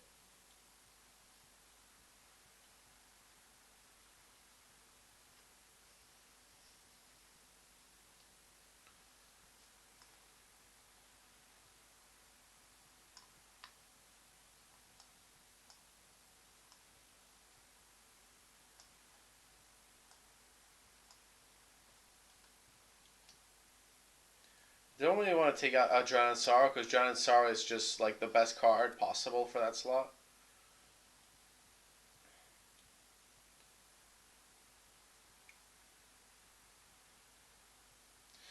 Like, the side was a bunch of 1 and 2 offs, so you could add a Dictate of Heliod or Dictate of Erebos instead of one of these trump cards. Yeah, I mean, I don't think this is that bad. But at the same time, I'm like, what am I bringing it against? Like, I could see it main deck because it's kind of a surprise card. It's a bit of a trump. It's cool. Yeah, okay, by the way, like, okay, just talk on, I guess, the Grand Prix, okay? Uh, there's going to be 1,500 players, probably. So everyone's going to play a bunch of stuff. And people are going to go like, oh, I think this aggro deck is actually good. I don't care what happened at the Pro Tour. I think it's still good. Yeah. Here's the thing. Everyone's going to play a little bit of everything. The best you can do is just play. If you really want to perform super well, like if you want to give yourself the best chance to do well, you have to play a deck that kind of like beats the what should I see? Uh, you want to beat the top of the metagame, right? Like you want to position your deck to beat the top of the metagame because you may lose to the early game and then have a bad Grand Prix. It doesn't matter. What doesn't matter is an average Grand Prix, right? Like if you go like 10-5 and don't cash, then I mean it might have been an experience, sure, and you might that's worthwhile. But in terms of prizes, it was a bit of a waste of time. What you need to be aiming to do is go, okay, what's gonna be the metagame once like 6-7 rounds happen? So like, let's say I'm 6-1. I'm positioning myself to be 6-1. What is going to be the metagame at 6-1? It's going to be very diverse because there's people with buys, win GPTs, a bunch of still different decks, but it's going to be a lot more focused on one type of deck, the decks that win more often. So you need your deck to be able to beat those 6-1 decks. If you lose to aggro in the early rounds, c'est la vie. It happens. If it was a well-tuned aggro list that was meant to be the top, then you got outsmarted. But if it was like a random heroic deck that just got lucky, look, it happens. It's the game. But you should be aiming to do the best you can.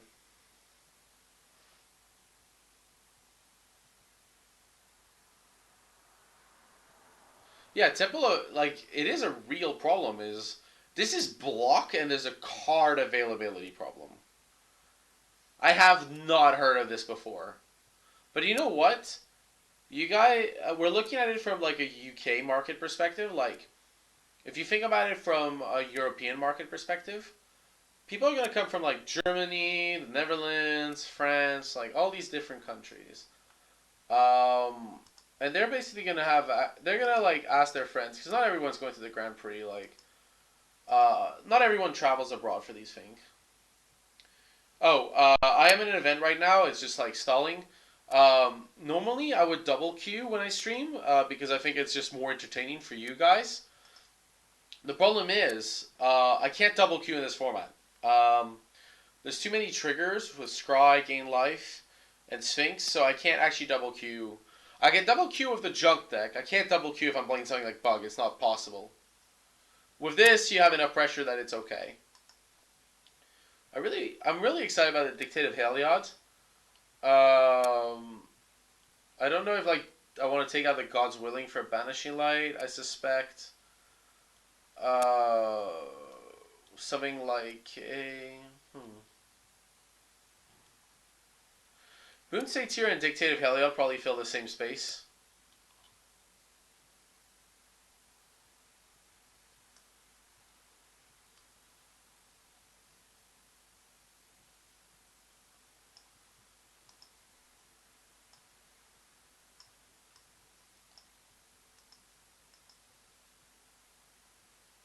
I want to bring in Dictative Heliod like against Bug because they can't keep in their enchantment removal against you really most of the time. So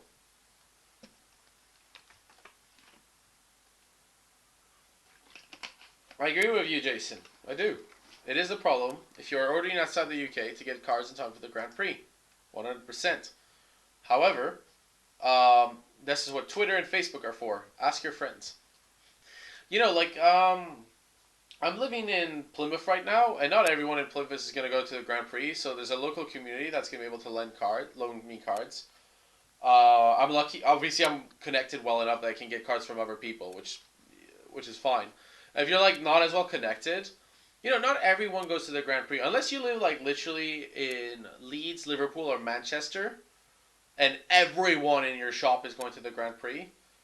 You should be able to find these cards. Um, it's just you do need to prepare. Like I wouldn't go to the Grand Prix expecting to find him. I think Temple of Malady and probably Mana Confluence. Mana Confluence is going to be that sold out. Temple of Malady will be.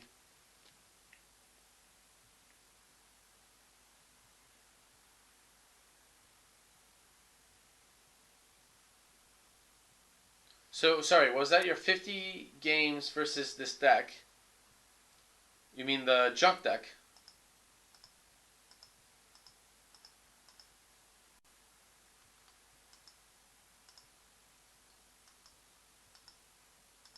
Yeah, like it just takes effort. Like I wouldn't rock up and like expect to ask people on the day. That's not gonna work. I agree with you that much.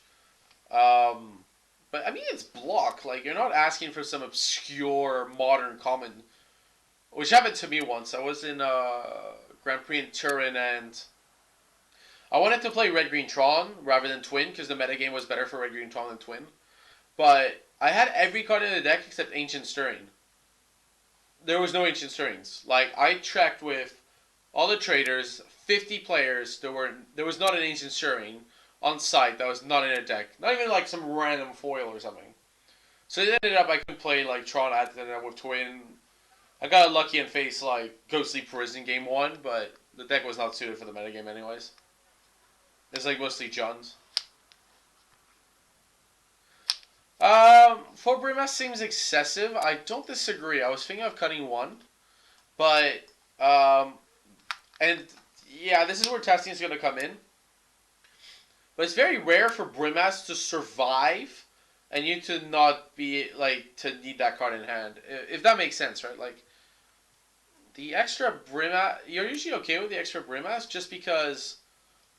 Well, the truth is, if you have the extra Brimas in hand, that means the one in play is living. If the one in play is living, well, what's happening to your opponent? I could see though, like post board against some of the control deck, I'll usually board out one. Yeah. I am excited about trying Dictative Heliod. I could try. I don't like playing Boon Satyr against the Silence the Believers metagame. I mean, I like the card. Like, I think Boon Satyr is a fantastic card. It's a lot of fun. But when next they're playing four of this,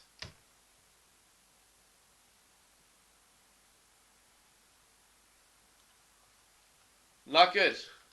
Not good at all.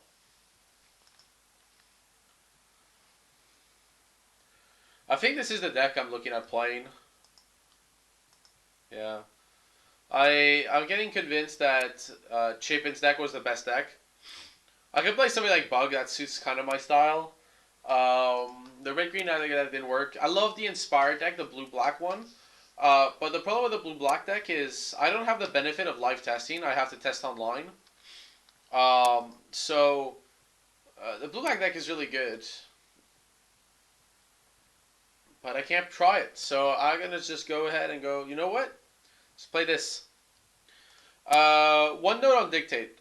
While I really like the card, I think it's fantastic. Like, it's a really powerful effect, um, and really unexpected. I have to be careful with Elspeth's -3 because it does mean like Course of Krufix starts getting hit by Elspeth. Fleecemane Lion maybe, but Brimaz does as well. Uh,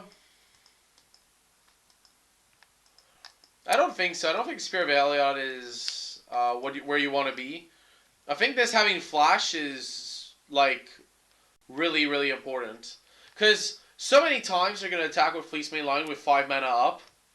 And they're going to like just think, oh, he's going to monstrous it. So you bash in, they go like, okay, block like this. So of course their Krufix like blocks, the Brimaz, and like the Progenitus Sphinx blocks the Fleecemane because they're like, okay, so he has to monstrous it. I take no damage, he does the hook in, but whatever. And then you go like Dictate.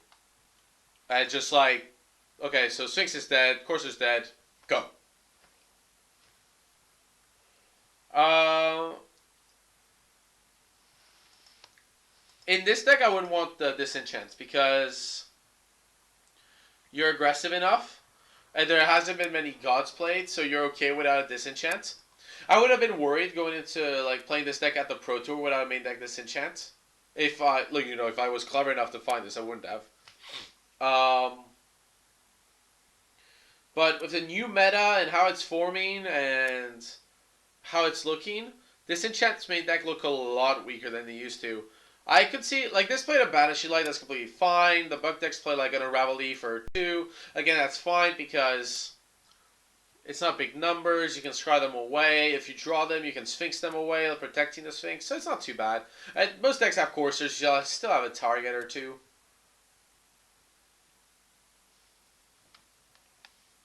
Yeah. I really don't like Spear. I mean, like, I don't think Spear is where you want to be. I mean, Spear is technically better against aggro, I guess. But there's such a difference between +1/+1 and +2/+2. Like, when you look at something like Elspeth tokens, for example, like, very easy to just, like, make 3/1/1 soldiers attack and, like, Dictate or something like that. And I'm starting to suspect that Dictate may be a very good card in this mirror. Like, it makes all your threats be better than theirs quite easily. So, I actually like Dictate for the mirror, if nothing else. Spear's other ability, the 4 mana destroy creature, is, in my opinion, just not worth your time or effort. I mean, I have time to try the Black Dictate. What would I try out? Let me see if we're playing soon. Maybe some distant future. Let me see. I'll put a Black Dictate in the board and just see how it goes.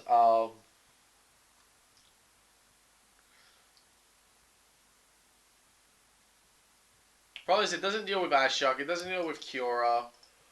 Um, it does deal with like some stuff though. So I'm happy to give it a shot.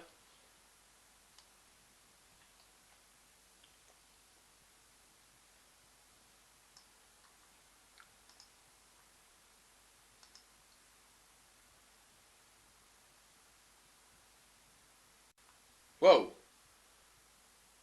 Wrong bot.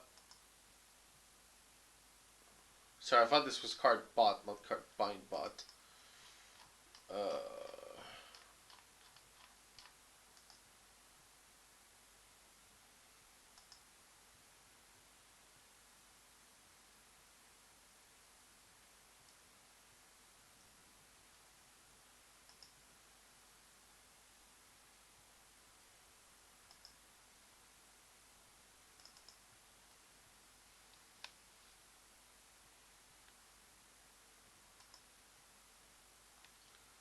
Oh, right. I can't.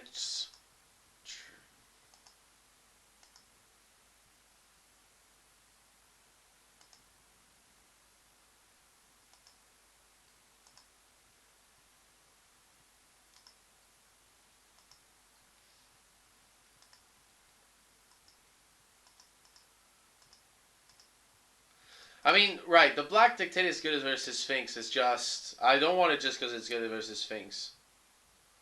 Um, yeah, dealing with the Krakens is.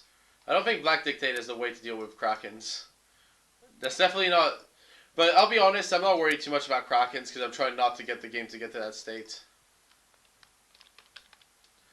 Dictative Eros, a magnificent .09 ticks. Well worth it, in my view.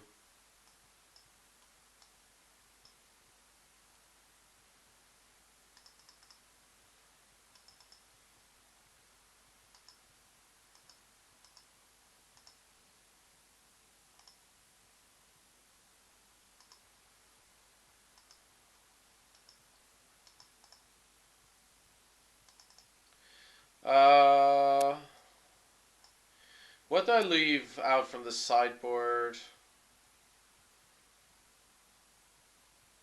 I want to cut the anti-aggro cards. I'll cut the second Boon Satyr since it feels kind of the same slot. I really like Boon Satyr though. Huh?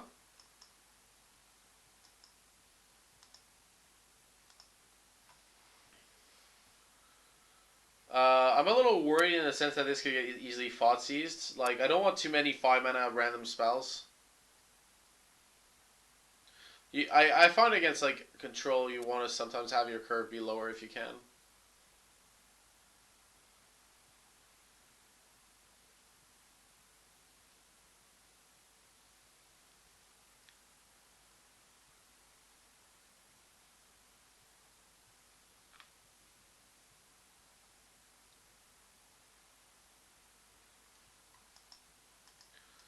And back to our feature presentation. Bug control. It does kill Reaper also.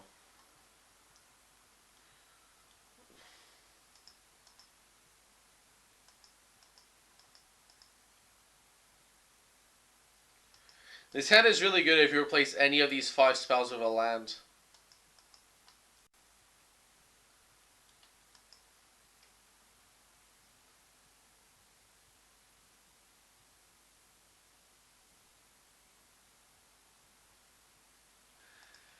I'm about 70% to get a turn 2 land drop. And I'm not completely dead if I don't.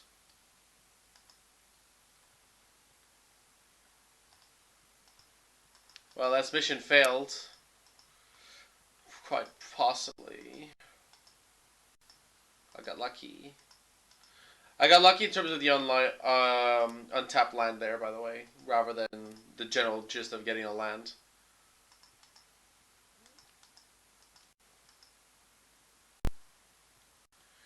I could go for Hero's Downfall here, but or Dread and Sorrow.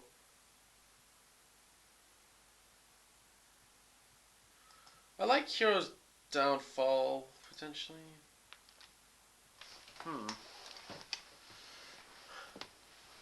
I'm lucky to like get the land now as well.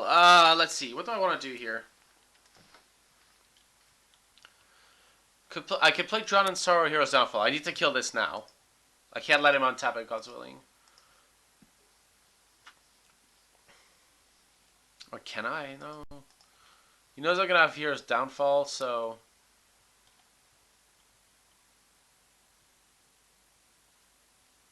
let's play the land first, because I know that's in my. I don't want that. I don't think he's gonna go wide because he didn't. He went plains go, so Silence the Believers is definitely a top card.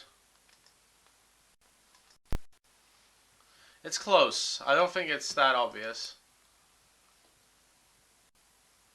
So I have Silence the Believers on top. going to play a Cura because it's basically a free removal spell every turn.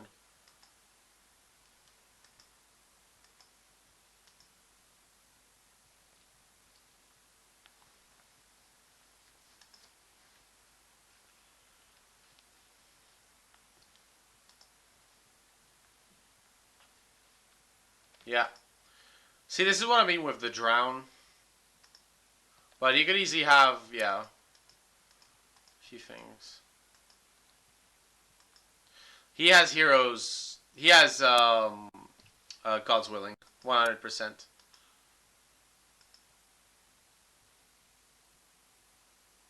So that doesn't do damage. So Favored Hoplite does. I think I'm okay going for the Reaper. If he like just offloads a bunch of auras on this, I guess it's unfortunate. But if he does, thankfully I've got removal, so it's not too bad.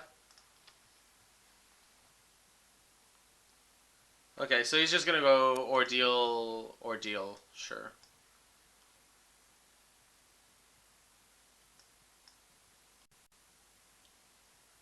Aqueous form. Okay, so he's gonna kill Kiora. But like, he kills Kiora. Oh, he still has God's Willing as well. Wow. Wow, he does both? Oh, that's disgusting. I shouldn't have tapped that, I guess.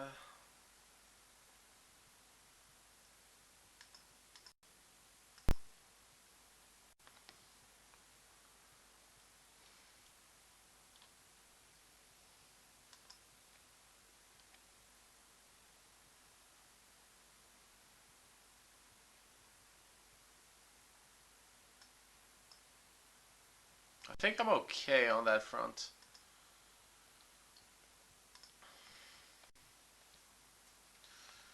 I need to draw out the God's Willing. Best way is to just let him pass the turn to me.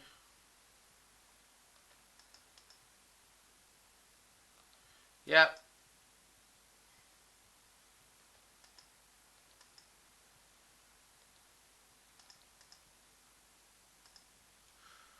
I really hope he doesn't have two, but we'll find out.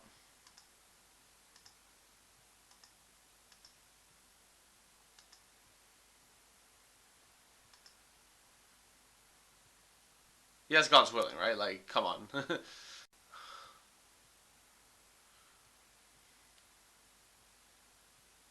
Yeah, of course he has God's Willing. Like,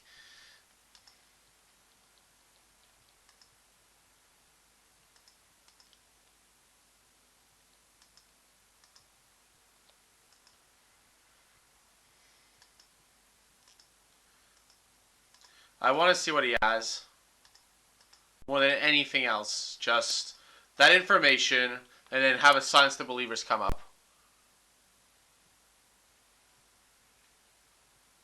Holy.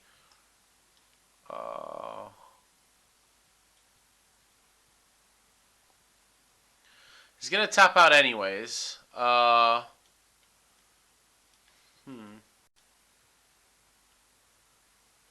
Countless battles.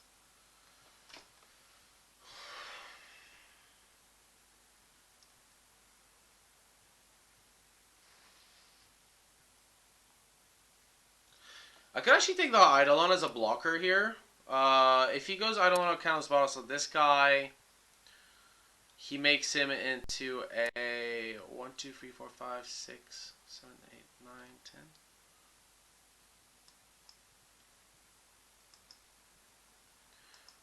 I'm just gonna cast this guy now.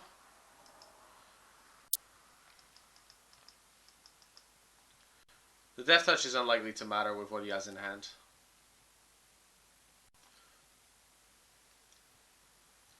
But at least I know the coast is clear. If I draw an untapped land to just, like, literally win, pretty much.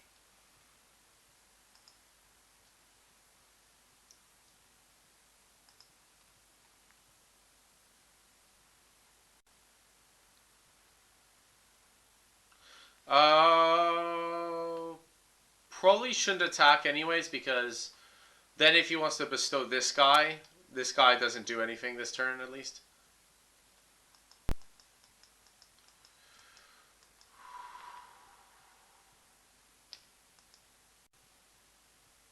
Not dead, but wow. Wow.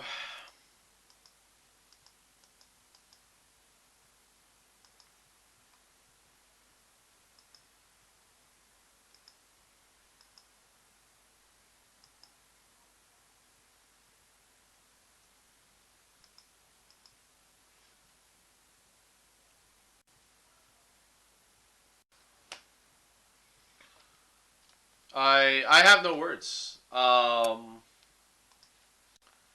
I My opponent is clearly a more skilled player than I am.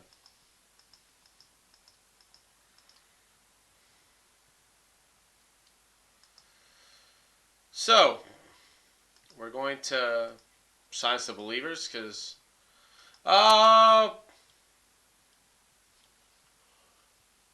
so there is an argument I shouldn't be Science of Believers because he could bestow. I'll be honest with you guys.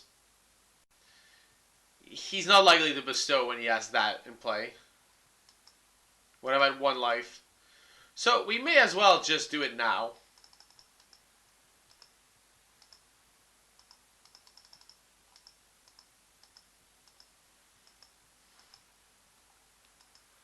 If he drew God's Willing, my opponent is a, I would say Justice yet. You could still have God's Willing. Thankfully, he does not. By the way, I'm not out of the woods exactly here. Like, I have no cards in hand to my opponent's, like... Because he killed my Cura for free, unfortunately. Yep.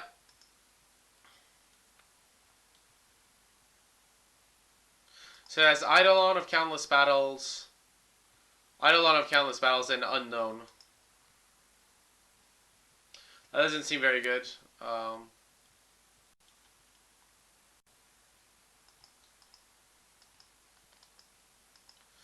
Can't even attack. Have to stay back.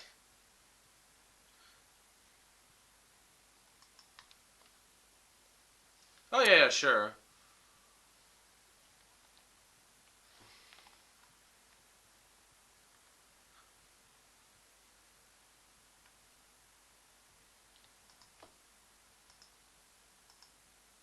My opponent is clearly more skilled than I. That wouldn't have mattered.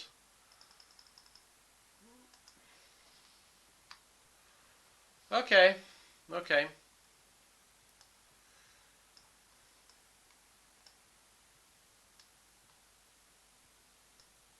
These come in. They come in.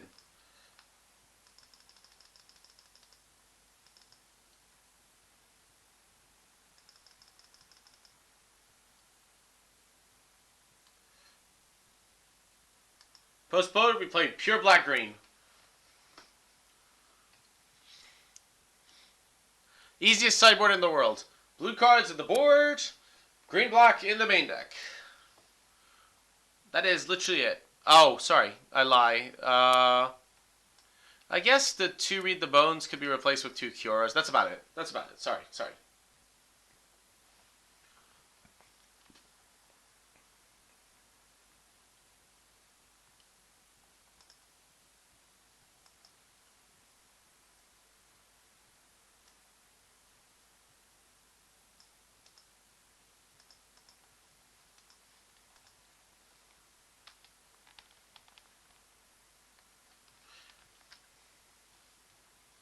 To be fair, the thing that was insane was the Stratus Walk ordeal. Ugh.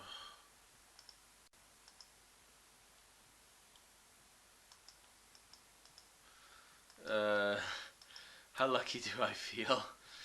Um, pro, why not? I have plenty of time if I don't get there, so.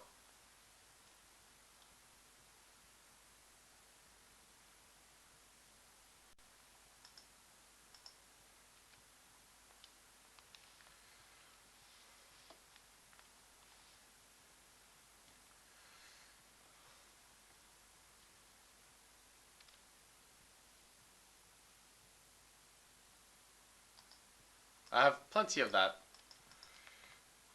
I need more of this.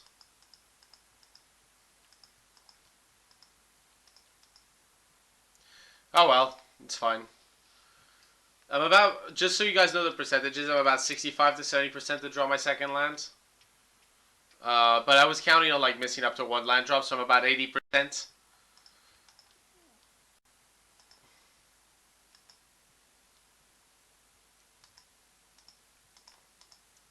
I'm not gonna wait.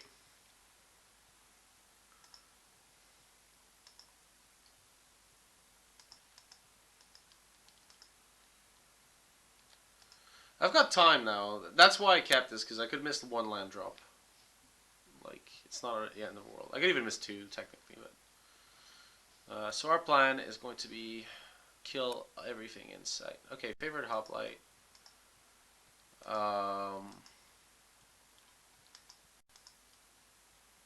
There's very few come into play untapped for the courser, so that's why I did that.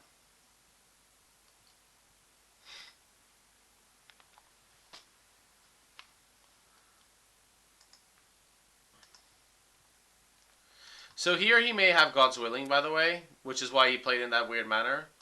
But I'll let him, like, do his thing first.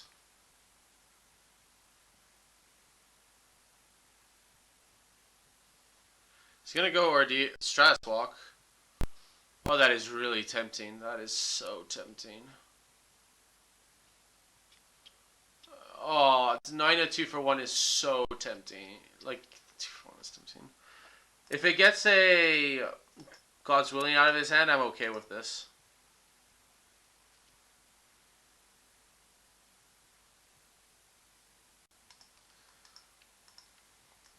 Yeah, whatever.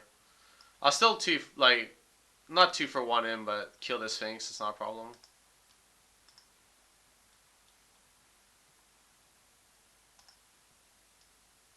Like, I gotta get rid of God's Willing. Oh, wow. Oh, fantastic. I don't know why he did that, but okay, cool. Unlike the previous thing, I am not waiting any longer.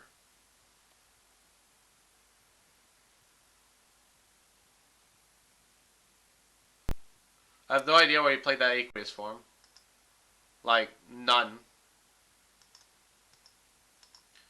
It's worth noting here, by the way, there is a school of thought to like play Hero's Downfall to tap out on mana. But yeah.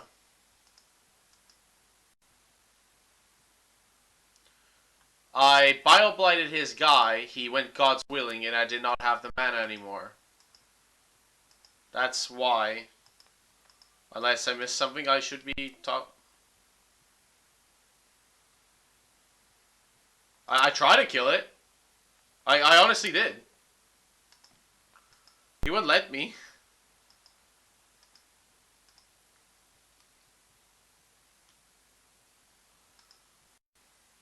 Oh, fantastic.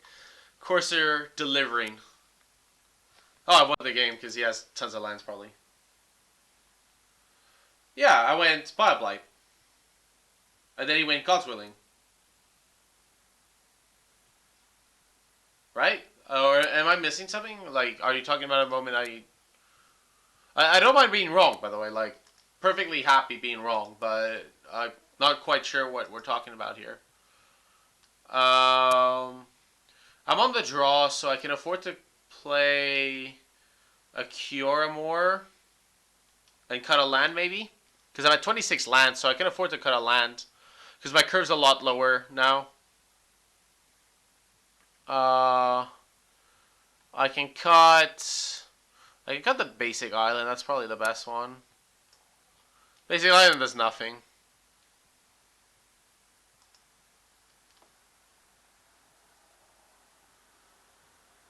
Oh, right. Why did I not kill the 1-2 on my own turn? Because honestly, I had so much removal in hand. I just want to, like, try to get the game to advance. I don't think he's going to have, like, God's Willing, right? So, because he only has one white. So, I kind of wanted to have him commit a little more. Because he didn't play a creature after I killed the Battle-Wise Hoplite. So, I was like, he doesn't have many creatures. Maybe I could have, like, killed it right away. I didn't feel it was worth it. Oh, this hand's painful. This hand's really painful. I can't keep this. There's no way. This doesn't. No. Oh my goodness. Still have to mulligan. Can't keep this hand. No black. It's painful. Well, at least we both mulligans at 5. Well, I'm definitely keeping this. This has mana that I can play, so we're both at 5. I do not regret any of those mulligans. Do I have something? That could be okay. Cura's no good at this point. Please don't have an aura. Please have like another guy. 2 guys, maybe. Please.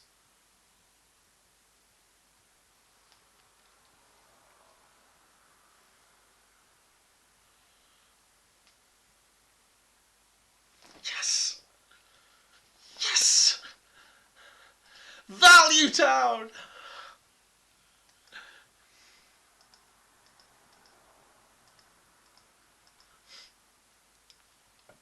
Value. Oh, that feels good. Ooh, that feels good. Oh, that's several levels of awesome. What do I want to do with this scry? The scry means that I'm getting time walk next turn. I eventually get to play my spells. What's the alternative? I don't like. So I have 1 Reaper. I could draw. What could I draw that I'm not casting if I put this to the bottom? 3 Coursers, a Cura, so 4 cards. A Reaper, 5 cards. Silence 8. So there's 8 cards in the deck that would make a poor draw here. So I'm okay with shipping that to the bottom. If it produced green mana, I was keeping it instantly, but it doesn't. Maybe I should have just guaranteed. I don't know. Like, this is already much better.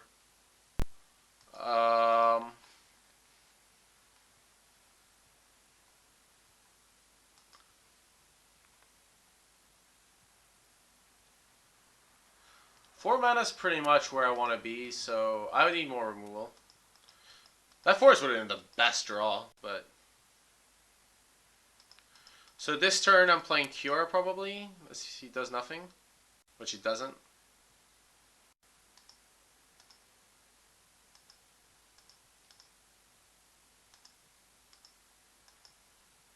I could scry first before I do this, but pretty sure this is correct.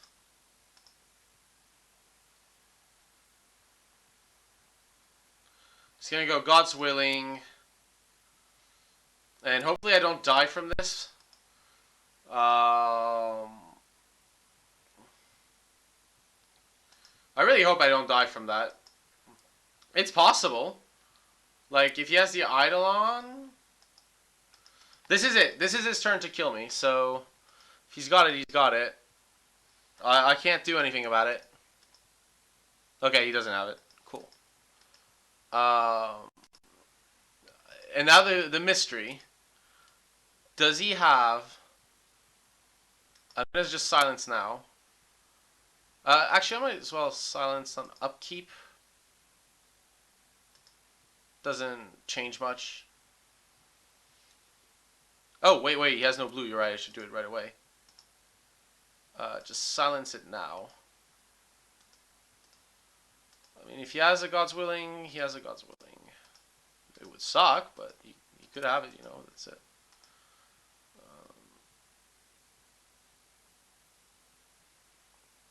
That's good. Okay. Okay, he has nothing. That's great. I can cast my Courser in peace. I'm trying to just make sure I'm drawing spells from now on, so... yep. That's fine. Okay, I'm not drawing a spell next turn, which is a bit awkward, but... that's fine. I can live with that. The reason I play Silence is because I could have, like, if the worst happened and he had God's Willing, I could always play Courser Heroes potentially Like the cheaper mana is good. I don't suspect that silence is actually that much better against him. Like what? You're only removing like some bestow guys, and it's unlikely. Unravel the Ether. I don't think I want answer cards right now. I'm pretty sure I just want cards that. I mean, if I want answer cards, they shouldn't be that specific. This is fine. Like I would happily keep that on top. Um, Play Reaper. Pretty sure I've got this game. I would hope at least. Locked. Barring something weird. He does have 4 cards, but they're probably all auras. Sylvan Carotid. Okay, let's just gain some life. Bug is pretty good. Still, the triggers are hurting. Like the first round was wow. Yeah, I literally went with 10 seconds on the clock. 2-0. Yeah. I think our opponent has tons of tricks, but not much action. Yep. I'm pretty sure we're okay here. Especially with Silence of Believers on top. Just pass the turn, and that should do it. Kuro's actually okay. I mean, you can God's Willing, but... Yep, Battlewise Hoplite, sure.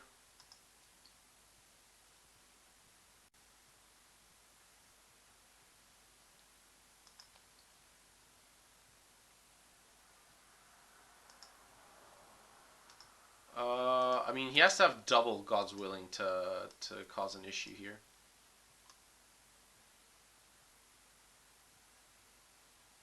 I mean, triple, because I can... Johnny's Presence works too, actually. Forgot about Johnny's Presence, yeah.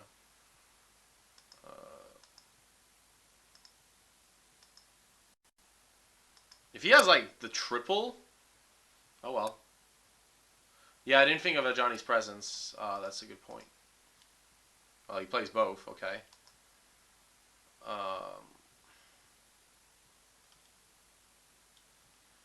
Wow. I really hope that's... Wow, okay. That was awkward. I'm still going to play Silence and just hope he doesn't also have God's Willing. Because that would really be awkward.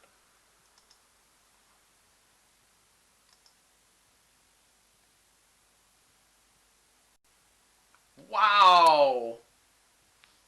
Wow! He has it all. That's insane. I knew I couldn't attack if he had it, but wow. That's amazing. That's actually incredible. Um, he actually had the triple. Wow. I mean, I guess.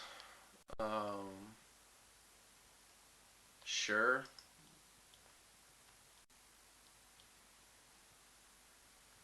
He's gonna aura this right now, right? Yeah, Stratus Walk, sure. Um,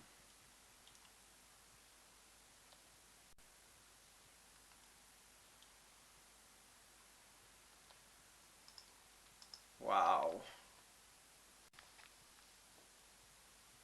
No, I mean, the attack's not lethal. I guess I could have, yeah, done that. Got a bit greedy. I got very greedy there. I'm surprised that he had 3 of them. Like, okay, Feast of Dreams is good here.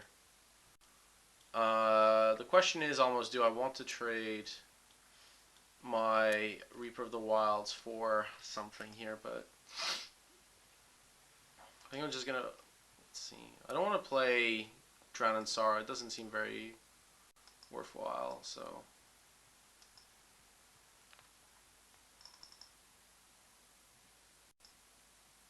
Can he kill me next turn? 6, 7, 8, 12. He could kill me next turn potentially if he draws the right card.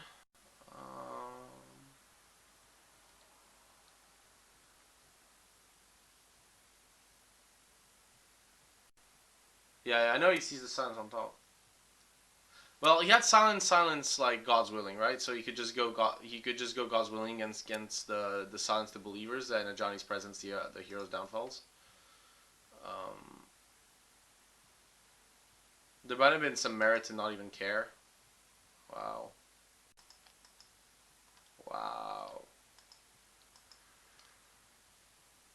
Like I was just going on the how likely it is that he has free. So oh wow, he's I don't hmm fair enough.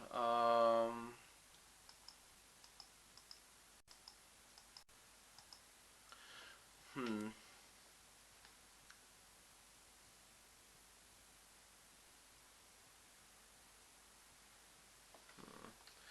I'll be honest, I didn't see him on like drawing every single one of his Johnny's presents and God's willings. That was the problem. I didn't want to believe.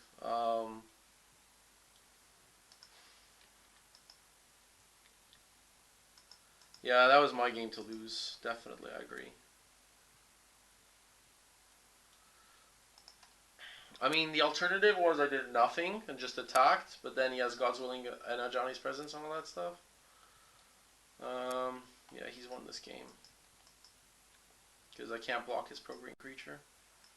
Does that drown? Sorry, yeah. Wow. Yeah, wow.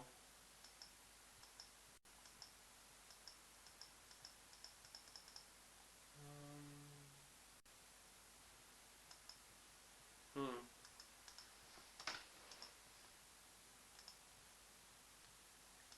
That was interesting, actually. Like, maybe the right angle was I don't care.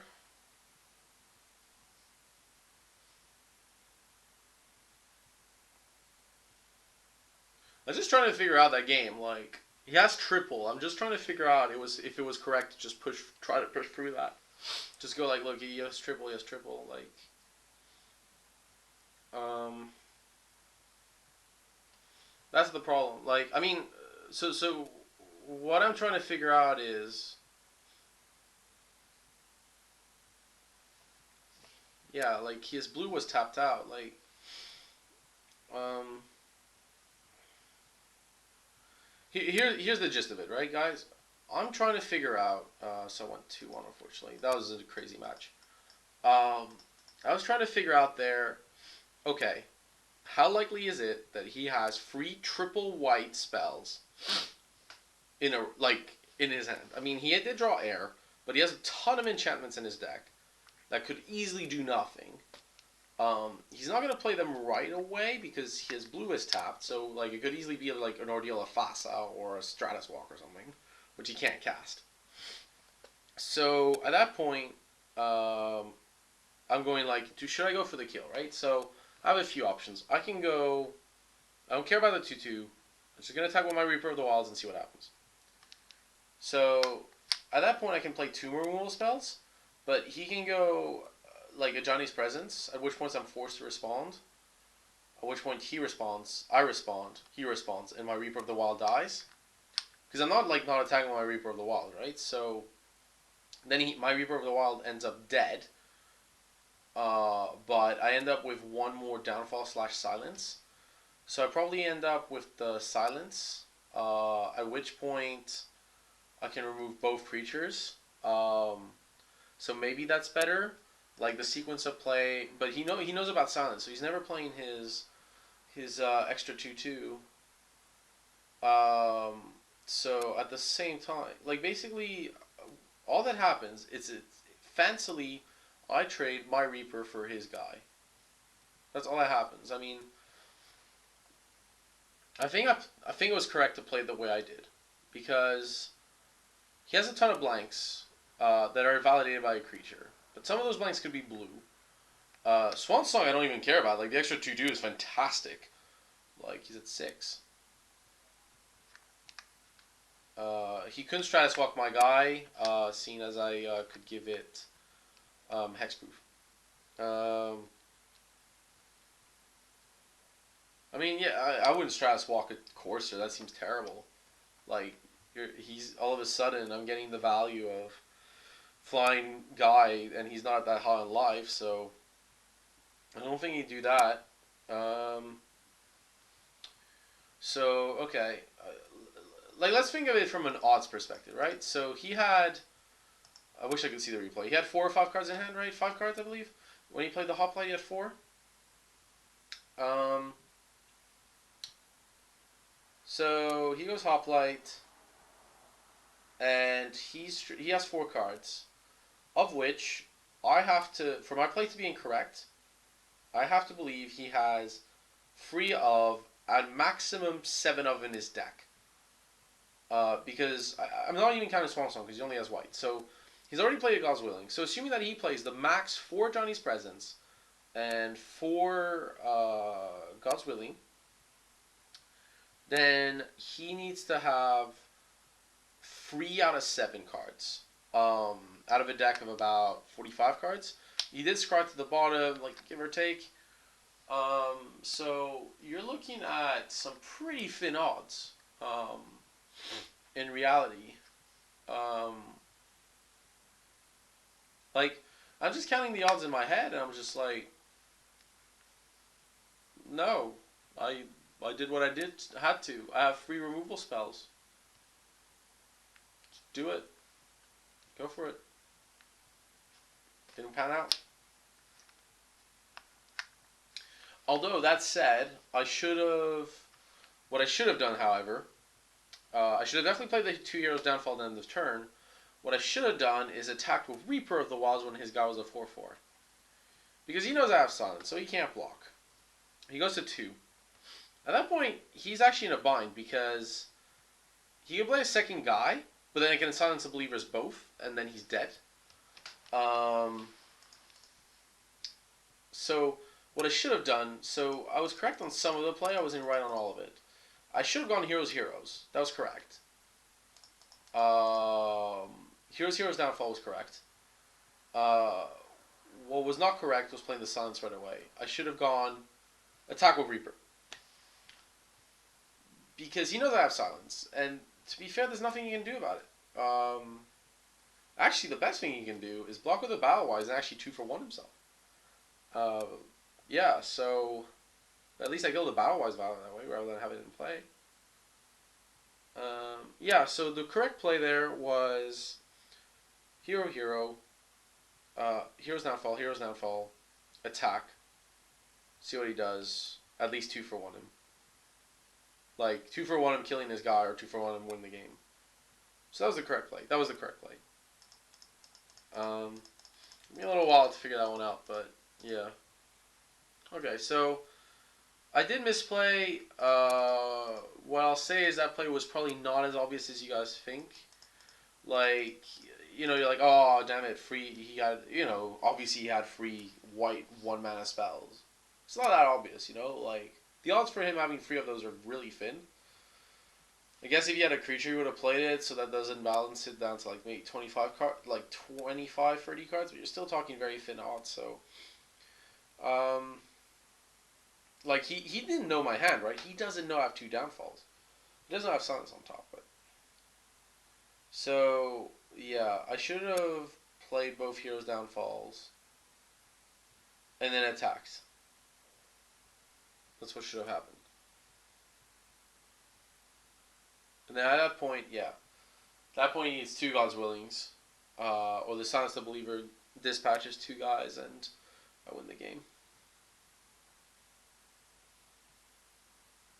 Yeah, he had them, right? So, I don't regret my play of the 2 Heroes Downfalls, just to be clear. That part was fine. What I regret a little bit is I could have played around the 3rd one.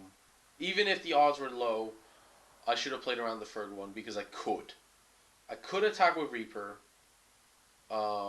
This is intuitively the best play there. Because then he can block. Because I have 2 creatures with at least 2 power when he's at 2 life. And I have a Silence of Believers, and there's nothing he can really do about that. Like, he needs to play like 2 creatures in a row, which he doesn't have. So he goes like Fabled Hero, and then I can just go like silence the believers and you're dead. Okay. Like he can't even play Fable Hero. He doesn't have the mana to play Fable Hero, protect his team. So yeah, yeah. So that was my game to lose. I could have. I think it's definitely correct to just go like, okay, yes, free, yes, free. But I should have at least played around it. Now, flip side of the coin. What if he had Ordeal of Heliod and just happened to draw into the last God's Willing at that point? Or he went like Ordeal of Fasa, Ordeal of Heliod, and he has God's Willing.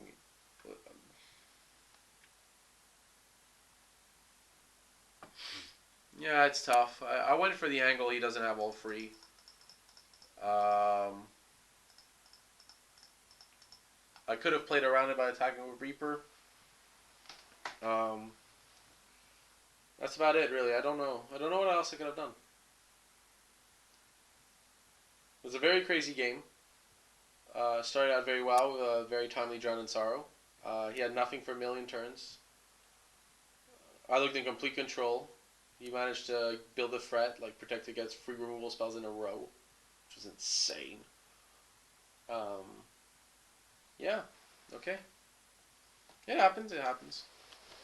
Um, Kiora was okay, I'd say, against that deck because if they create like a big threat, you can't cure them, and they only have God's Willing against the bubble, so that's not too bad. Moving back to the junk deck quickly. Let's see what I have here.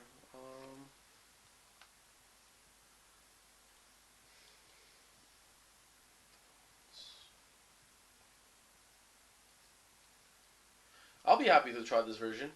Um, I have time. I have time. No, I'm just gonna try a quick like tournament practice thing, just for fun, and just to get things moving. So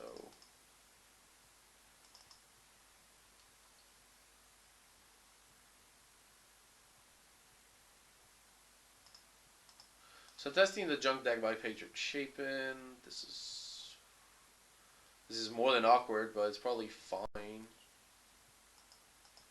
Really hoping to draw a temple soon. I also tend to keep marginal hands when I'm testing, just because it lets me see how they pan out. Oh, he's playing the mono blue deck. This will be quick, one way or another.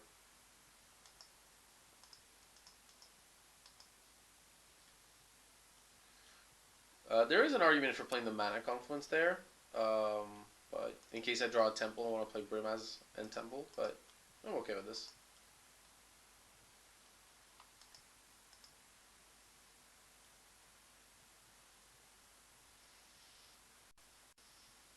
Okay, Malatis Astronomer was definitely not with that deck because it's terrible. I just play Corsa. The gain one life is just. Well, the silence is pretty good.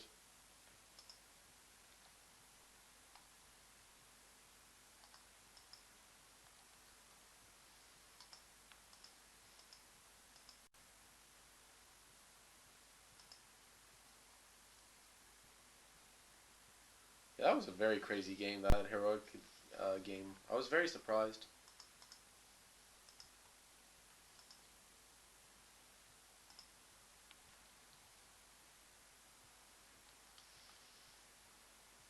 Nick Foss. That's ambitious. It's very ambitious. So yes, stymied hopes. Um, so Nick Foss can tap for one blue instead of colorless. That's the deal. Um, I'm just gonna play Brimaz here. Like playing the strongest card that can't be too bad.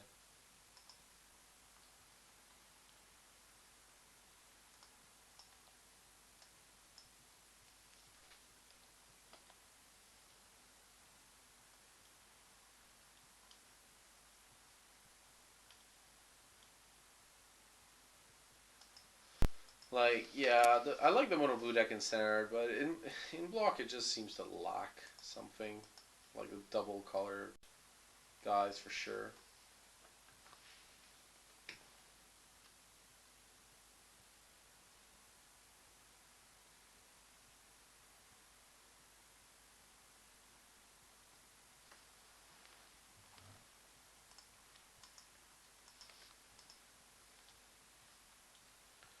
Okay.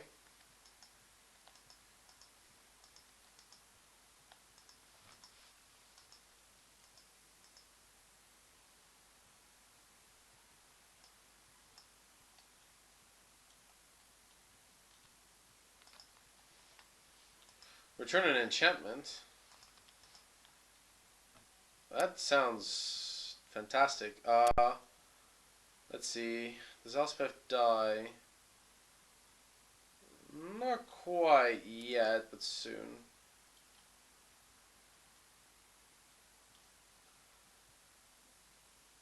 I guess I'll silence the believers here rather than play Elspeth.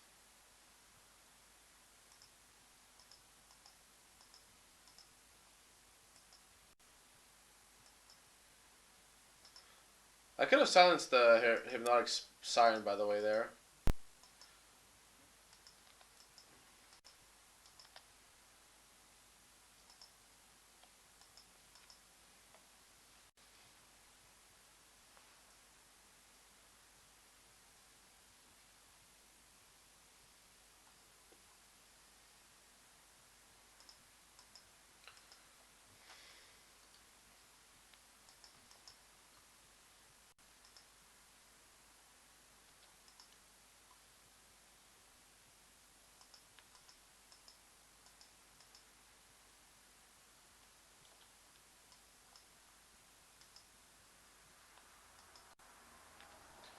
Didn't have that many untapped lands left, which is why I played the silence the believers.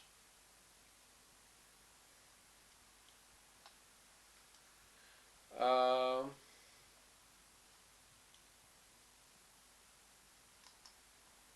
I could kill the hypnotic siren and play.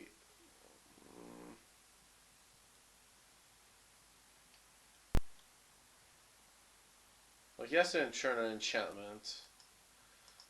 Pretty sure killing that thing is probably better though. By the way, I did misplay. I could have played the courser first.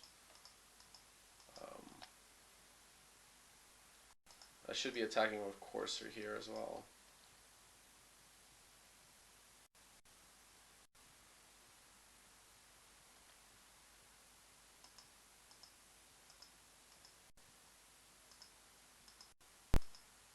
Yeah, just gain one more life that way. That would have been better.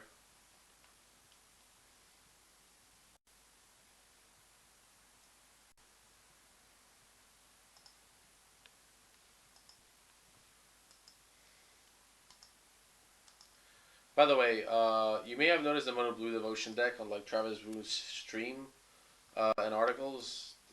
This isn't it, but don't play whatever version, please. I I'm just trying to help you here. It's not a good deck.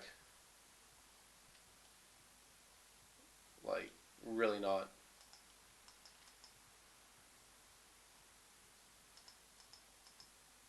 Of course, now I'm gonna get blown out by something completely nuts, but we'll worry about that when I get there. Can't think of something like completely nuts that blows me out if I've Sons of Believers.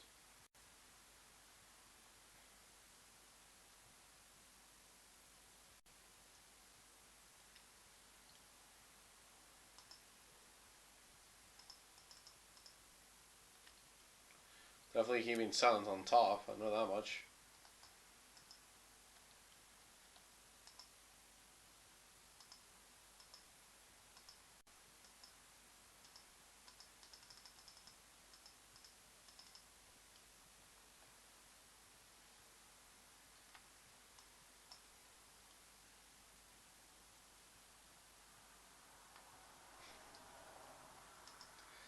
Power to him if he comes to Manchester and plays Mono Blue Unsleeved. I honestly, no problem. And you know what? I hope I face him, because probably not a good deck.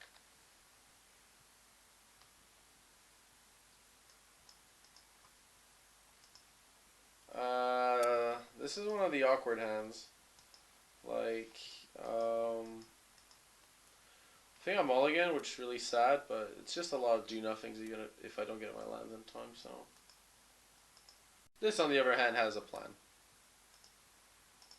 So the plan on Sylvan Carotid or Fleecemane depends on the top card. Because the top card is Temple of Plenty, I'm gonna go with Carotid Brimaz.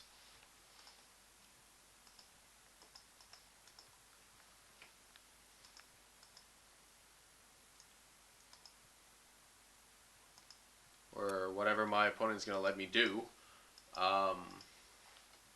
Since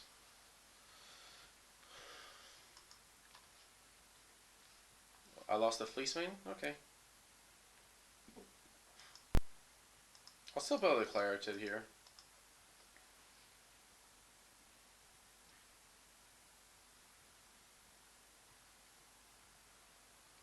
Okay, mono black, sure. Probably has the hero's downfall for Brimaz, I'll be honest. That's pretty good, apparently, against most things.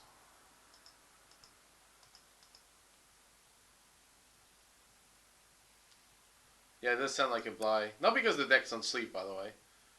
But because the deck is that deck. Does he have Bile Blight by any stretch of the imagination? Do I fundamentally care? Like, I get a 1/1, so it's always it's a 2 for 1. And it buys me time to get to Elspeth, so I'm okay. I'm game. I'm game.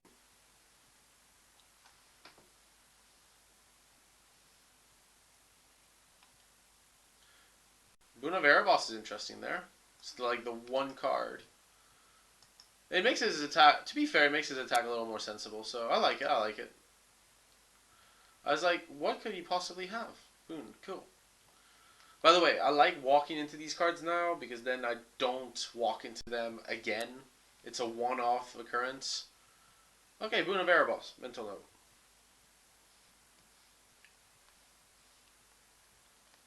Yeah, the Master of... I like the Master of Wade's Hall of Triumph interaction. See, that was good. But, yeah.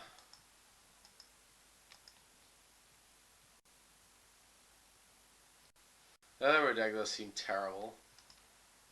Like, I was watching, I was like, I have no clue how this is beating a Corsair Curfix in a million years.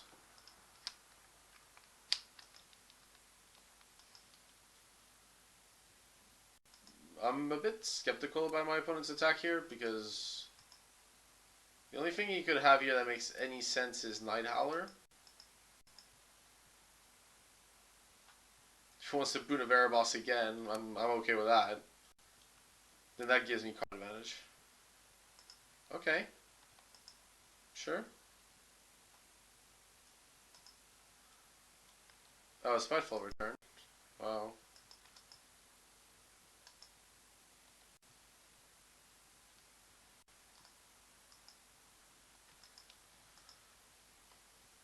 I don't really care about Spiteful returned. Yeah, I agree.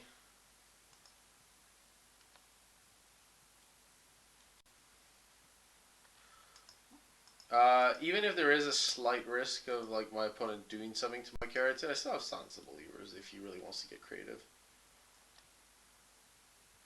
I don't think there's space for Boon.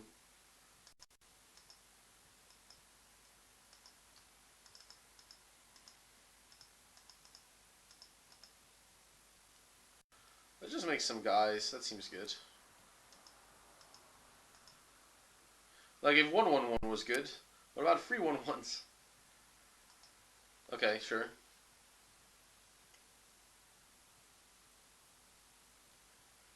Yeah, I agree. I think if you want, I wouldn't play mono black aggro, but if you're gonna play mono black aggro because you believe that it's a little more better positioned, or hell, it's the only deck you have cards for. I'd play the more aggressive version. I like that version a lot better. Let's see what Temple of Plenty says. Temple of Plenty says, no, I have plenty of it. By the way, awkward moments is I have 7 mana, but I still can't strive my silence to believers. I'm okay with just attacking with one guy here. I'm in no rush. I'm not sure what my opponent's planning on doing against Strive, so.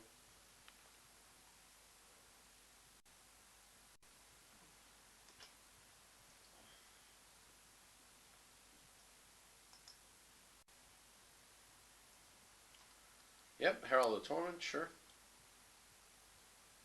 I'll draw my card first, I think. Elspeth. Okay, one card that punishes me for that. It happens. I'll I'll pass the turn here. See what happens. Yeah, and I'm in no rush. See what happens.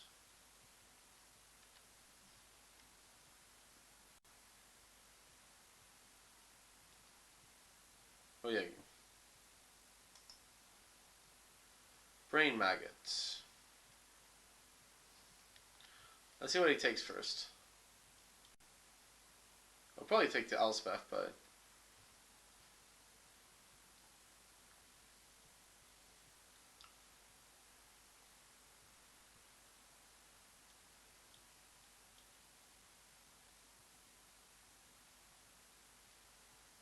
man, if this was a Temple of Malice, this game would have been very different.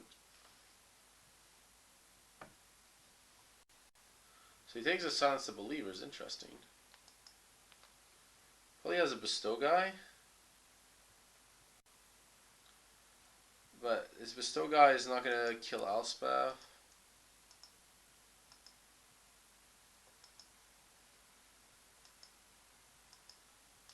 It's an interesting take in any case.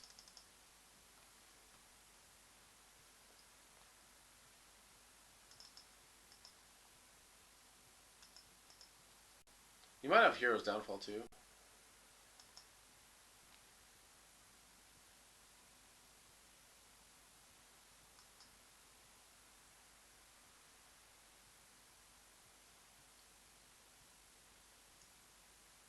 I want more impactful spells, I think, than Force at this point in the game. By the way, we all know what I'm doing else. Oh, wait, whoa. Bob Blight is a card that exists in this format. Let's attack first. That's free.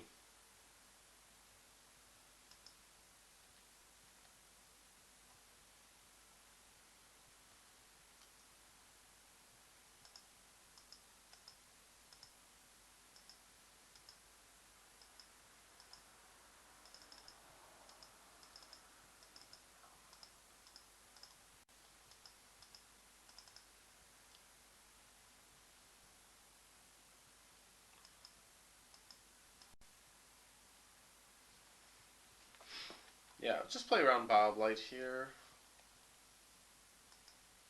Or, yeah, if he has Hero's Downfall, he has Hero's Downfall. That explains why he took this, but I have 6 soldiers now, so it's not too bad. Against an army of 1/1s.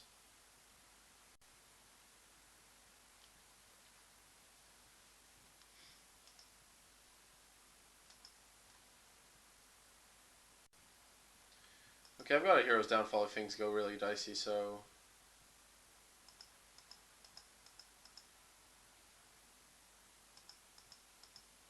I can probably attack with everything here without too much risk.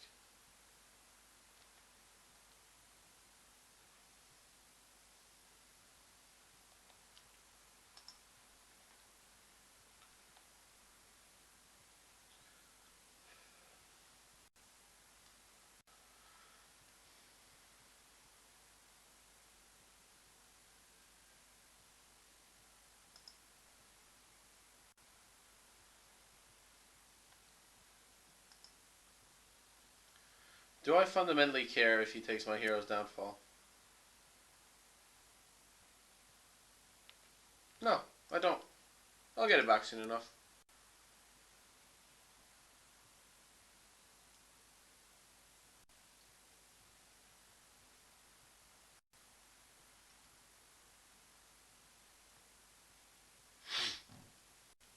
He has to block something, right?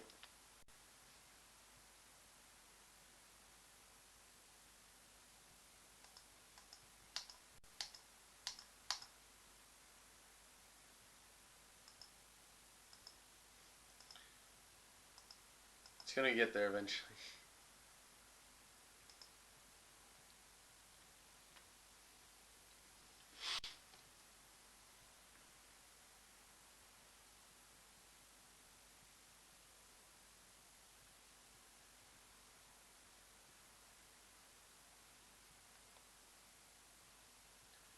Yep, get Hero's Downfall. I'm just gonna finish this game and then concede the match because this is a casual game, and I want to focus on the game that has prizes.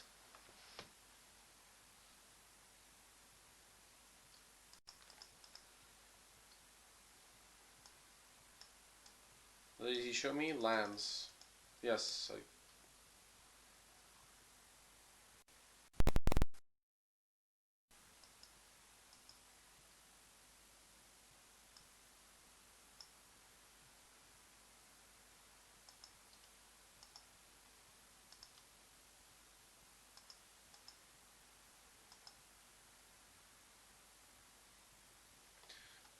What do you guys think? Split the prizes or play on?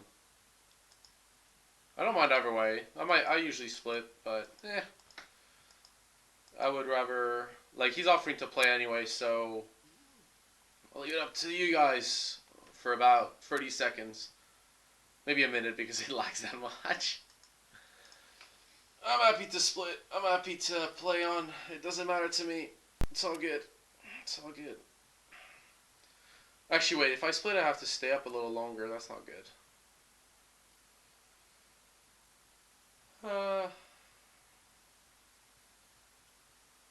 Yeah, I'll split. Play, split.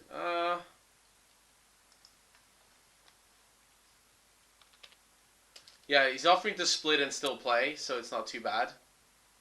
Like we're playing for the Q.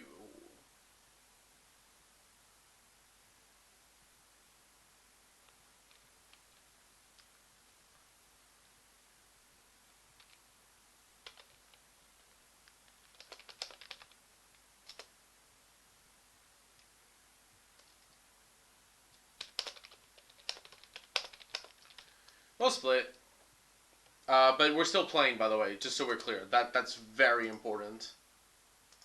I probably should have more faith in more confidence in my own abilities. To be fair.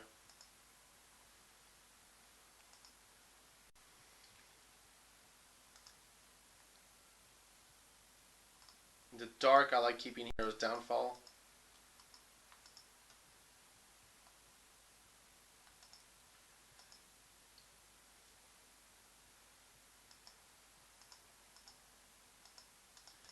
Depending on what his next land is, I may run this out. May. Big May. Yeah, I'm running it out. I need to put some kind of pressure, and this is a good way to do it.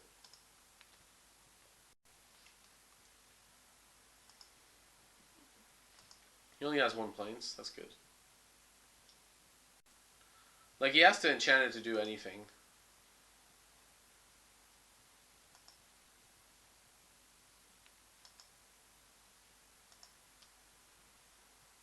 Um, I could, like... I probably should be attacking here. Just because... Yeah, I'll attack.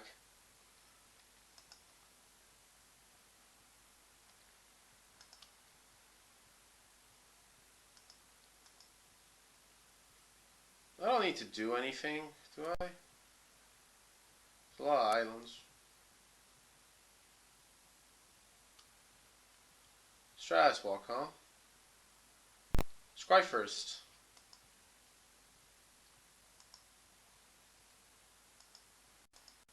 He's played his land. Okay, so... I'll Hero's Downfall this now.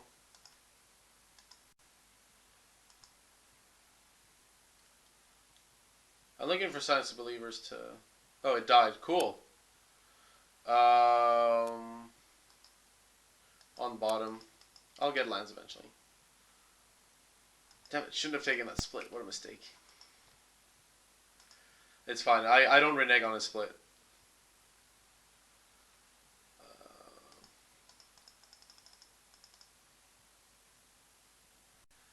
Well, do I do here? Probably draw both.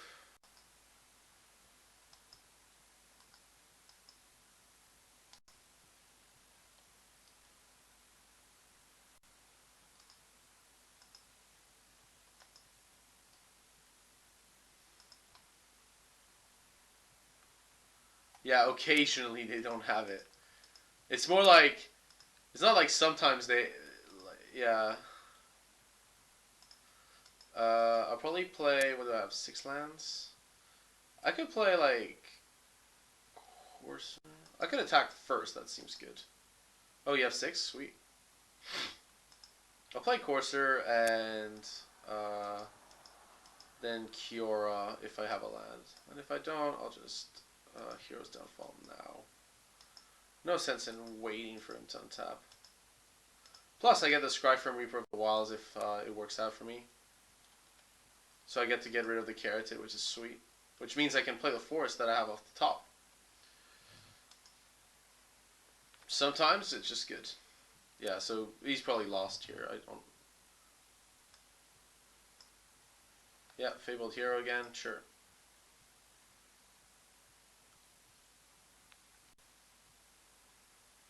Sure.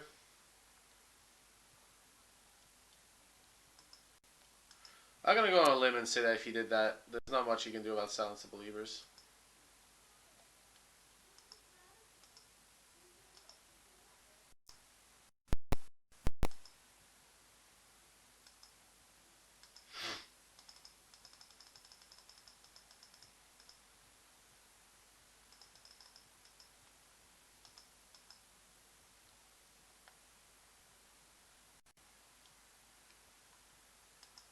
Kiora.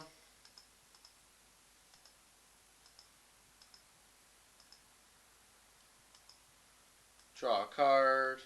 Temple of Mystery.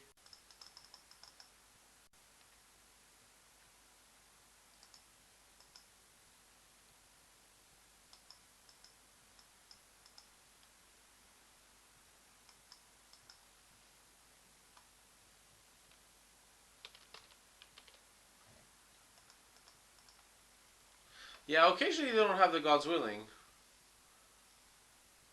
So we were saying the blue cards were terrible. Apart from maybe some Kioras.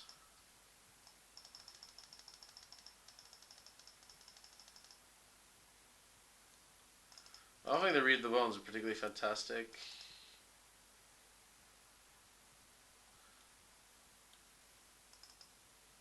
I think it's okay to keep 2 Kioras because it's a card advantage engine like Read the Bones.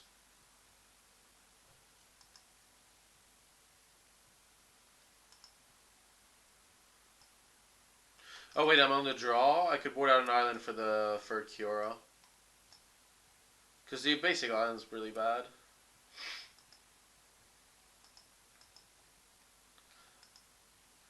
Like, that's the beauty actually of playing a 26 land list. You can actually board out a land from time to time. I have 2 removal spells, so hopefully he doesn't have 2 of God's Willing and Presence. Yep. Let's see what he does, but I suspect he's not walking into that. I'll put that on top, because I have Caryatid to make that really good.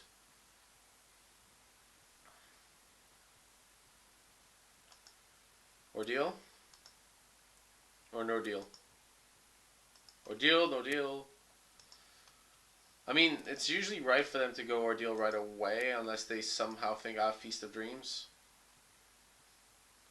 Thoughts on main deck Feast of Dreams? So probably instead of something like an Unravel the Aether style card,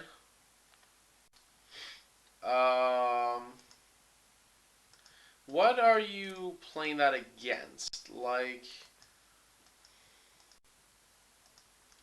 I guess what enchantments are you trying to kill who are not called Corsair Crufix, I guess.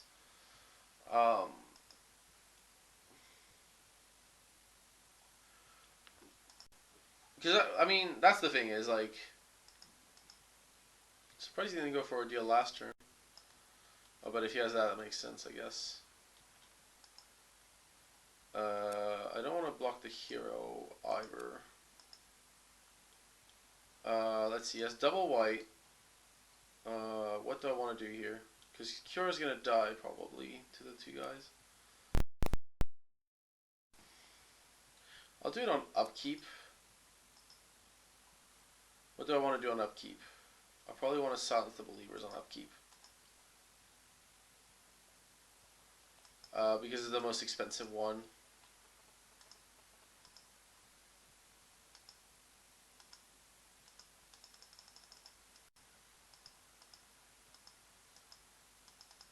He might, you know, he probably has it, but...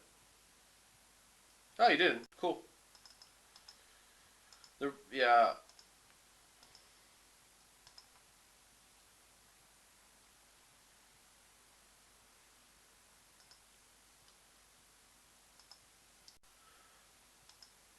Basically, you're playing Feast of Dreams because you believe that... Because it's taking the place of main deck disenchants. So, you're playing Feast of Dreams instead of a Reveilleur. So, you're playing Feast of Dreams if you believe there are so few enchantments that are not creature. Like, it's all creature enchantments. So you believe there are so few relevant enchantments that you're willing to go, you know what? I'm going to play Feast of Dreams over Unravel the Aether because sometimes I will get that bestow value. That's a free. I want to like start advancing my position. But this is actually a good spot for Kiora because he could God's Willing here, but if he God's Willings, that's not the end of the world for me.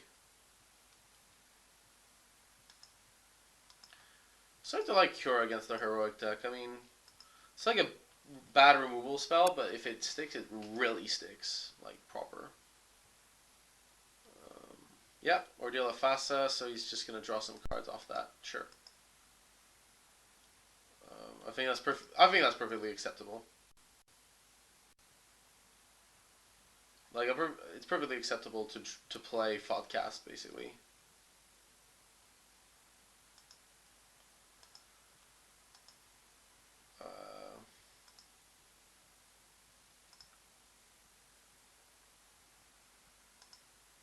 Hero of Ioras, okay. Ooh, Thoughtseize. Thoughtseize is excellent here. There's a difference between... This is why Thoughtseize is great against the heroic decks. Because, see, they can't do anything about this. It's fantastic. Like, what is he supposed to do about it? Oh, he could Swan Song it, I guess. This is pretty terrible. So he has Fabled Hero, which just dies to say Feast of Dreams. So I'll probably take the Swan Song. Yeah, the 2/2 from Swan Song is not going to do much. So take the Swan Song. I guess I'll play Feast of Dreams on this guy. And then +1 the Kiora.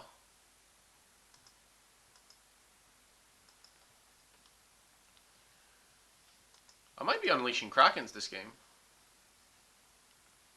So he has Fabled Hero and a 0/4.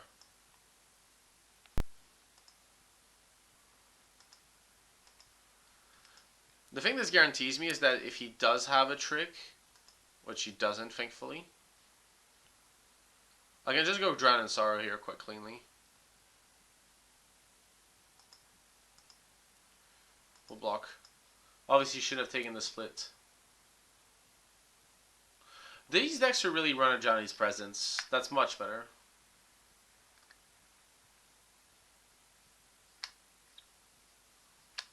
Yeah, maybe you're right about the Feast of Dreams, but I don't know. Like, I think you're more likely to face a random Banishing Light than, but maybe I'm wrong. Like, you'll feel like a genius if you get it right. I definitely agree with that much. So, anyways, let's Drown in Sorrow his board.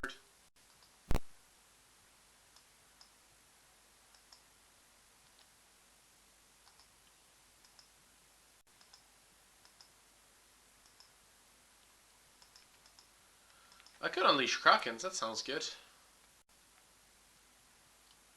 Krakensee. Okay, Ordeal of Heliod. The Krakens, they do not care about your life total.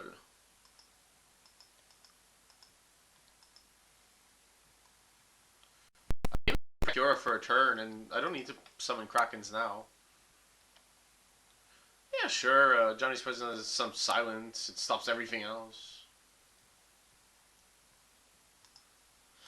You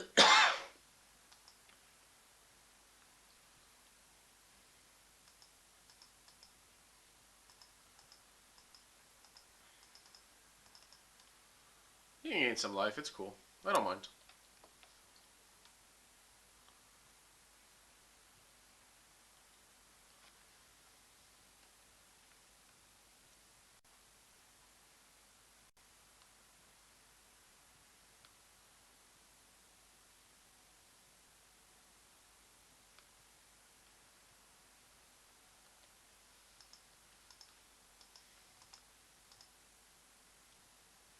Yeah, so he gains 10 life, which is cool and all, I guess.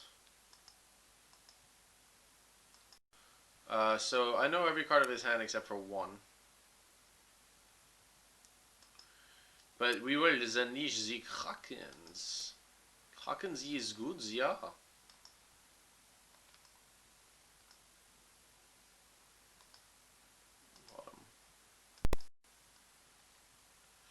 At this point, I'm pretty much just like waiting for the Krakens to go. How goes the testing? It's okay. Uh, I like the bug deck. I like the bug control deck. To be honest, it's actually really good. But I think the bug control deck is easier to hate than the junk deck. I think the junk deck is just a better deck. That's my view.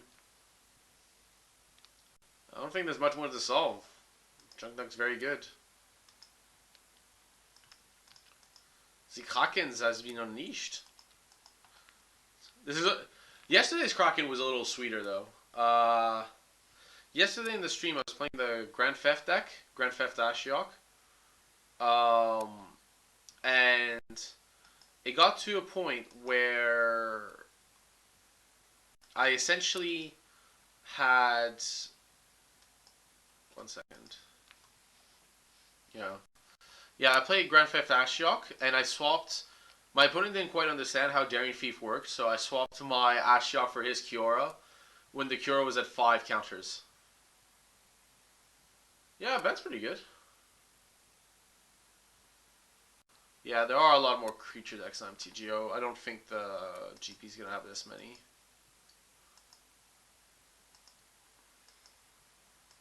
At least I'll be prepared against aggro. Like, mentally.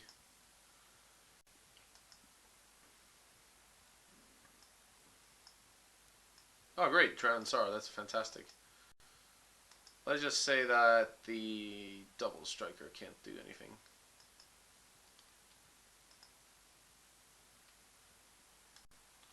I should have played the swamp. That was silly of me.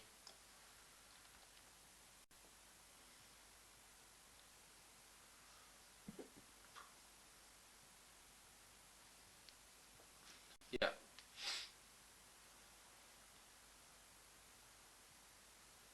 I think Chapin's deck is... Yeah, Chapin's deck is probably the best.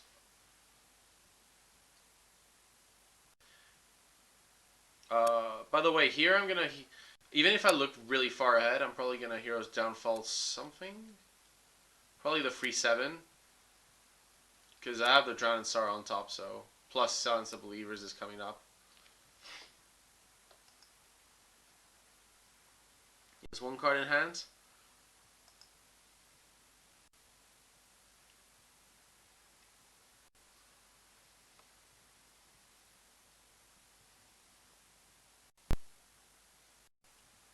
Yeah, Chapin's deck is just very good. I'm gonna be testing it like non-stop from tomorrow. I think the bug deck's fine, by the way. I've been impressed. Uh, might be a little worried about the draws at the actual tournament.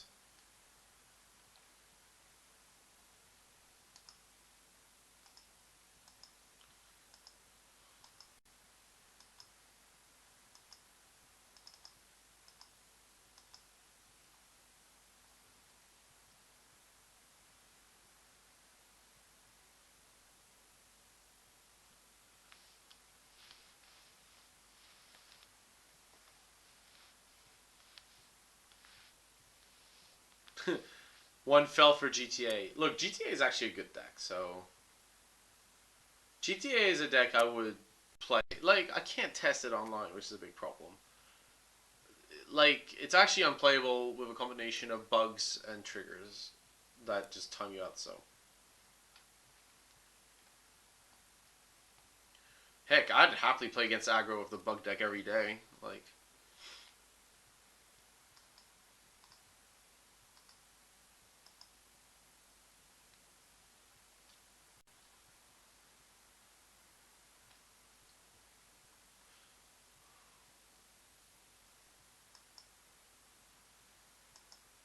I'm playing Drown Sorrow before like activating Kiora because if he like saves his guy, I want to plus Kiora. If he doesn't save his guy, I'm gonna draw a card.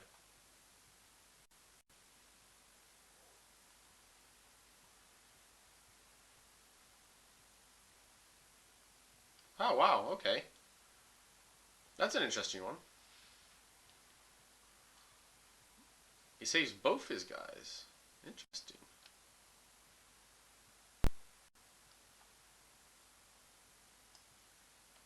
I like it. I like it. That's cool. I'm still gonna keep the Drownfall on top.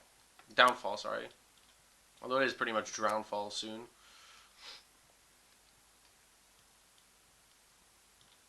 I'll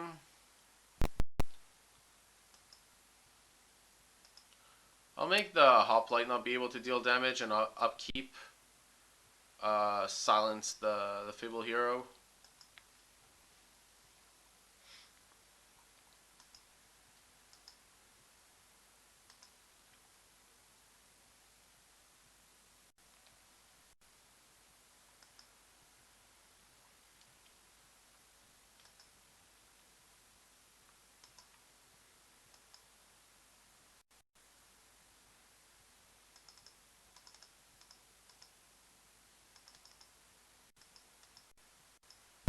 I really like Johnny's presence in the heroic deck.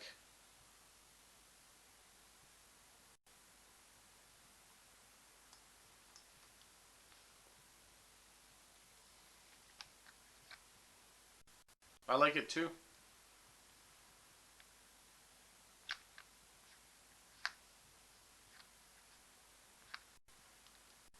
I won the match. Cool.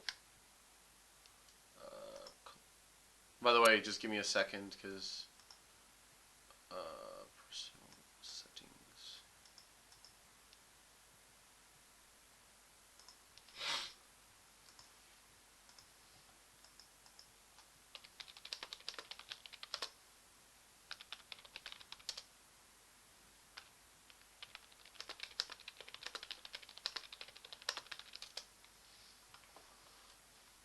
Okay.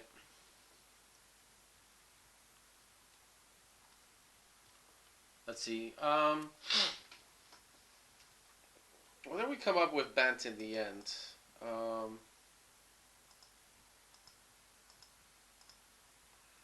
Jeez.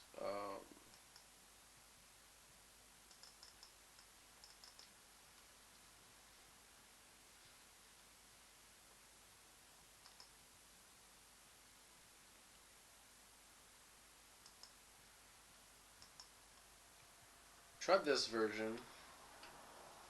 So replaces the two dissolves and two unravels with free Brimazes and a dictated Heliod. Oh, you have about the same land. So replace it. You have a Polukranos instead of Kiora and an Elspeth.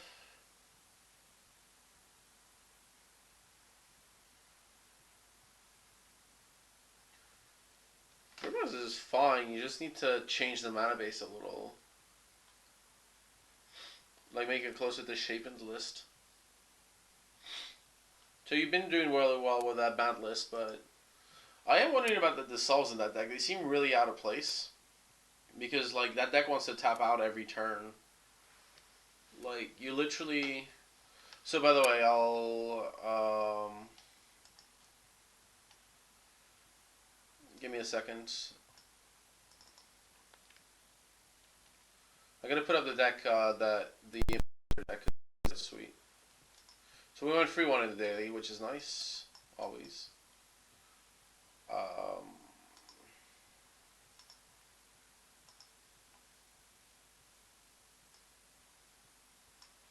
so this is the deck that was on Imager, whatever it is. So yeah, he plays. Um,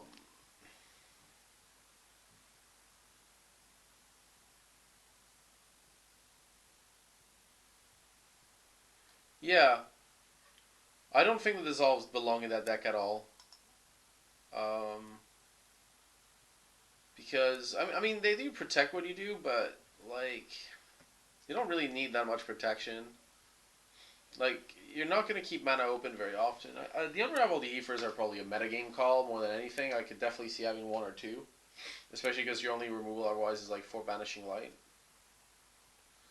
I could definitely see like at least one cure out of four be replaced by Pelucranos. I'd be happy to try this. I could try Ban tomorrow actually rather than Chapin's List.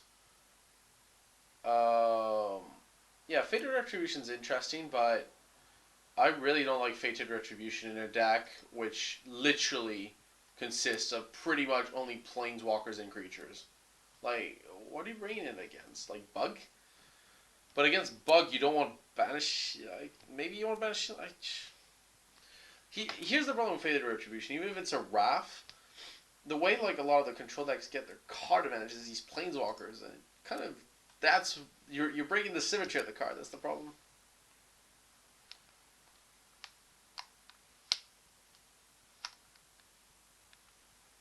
Yeah. Yeah, yeah. So I'll show you the. This is what I was breeding yesterday. Uh, yeah. For some reason, let me just put my cards quickly.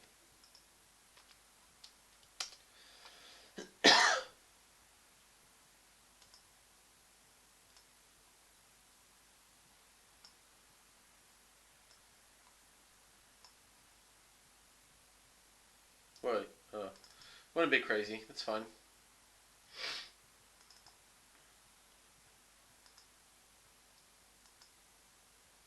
Yeah, this was the deck I brewed yesterday on stream.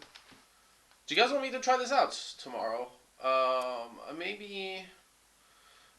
For me to try this out tomorrow, I'm gonna need some Johnnies. If somebody could lend those to me, or at least enough ticks to get the Johnnies. How many ticks do I have? Johnny's like what, 13 ticks? I need to like enter events as well. Running a bit low, so that's like 27, maybe. Um, yeah, I don't know if somebody can lend me a Johnny's. Like I need two. I definitely need two to try it out. There's only so many Dictator Hill elves I can play. I mean, I could like, I guess I could try the deck tomorrow, replacing a Johnny with Dictate. I really don't like card availability issues. What was your sideboard, by the way?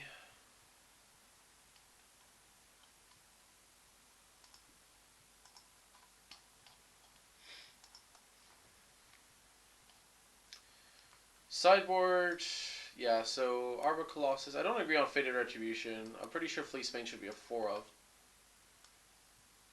I'm more and more convinced Fleecebane should be a 4 of. Glare, Dictate.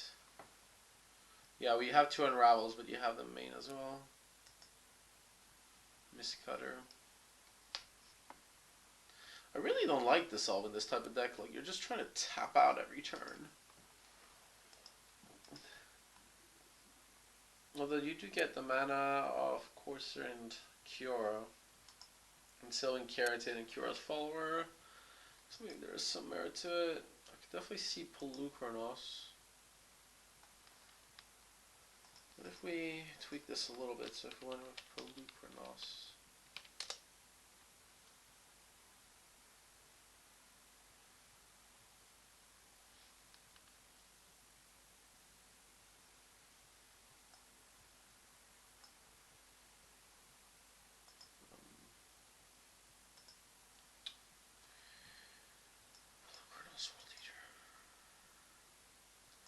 I mean, Pelucranos isn't the best position thing right now because of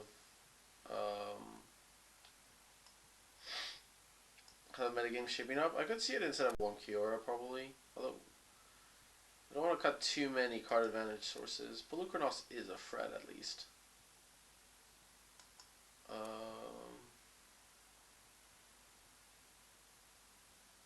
But you have free Sphinxes, so you don't need as much Pelucranos or Brimaz, thankfully.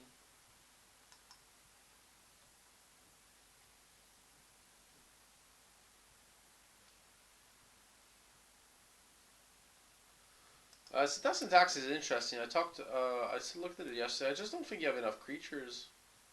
Like, unless you're having literal Brimaz wars or Fleecebane wars, like, everything seems to have exactly 2 extra toughness on the power that's good in this format.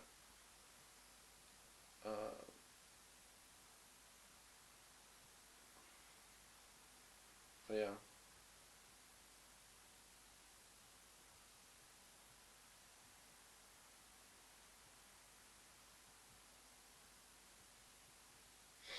Yeah, I mean, I don't know. I don't know about the solve usually. I guess you have no Thoughtseizes, so you kind of need something to interact with your opponent, which is meaningful.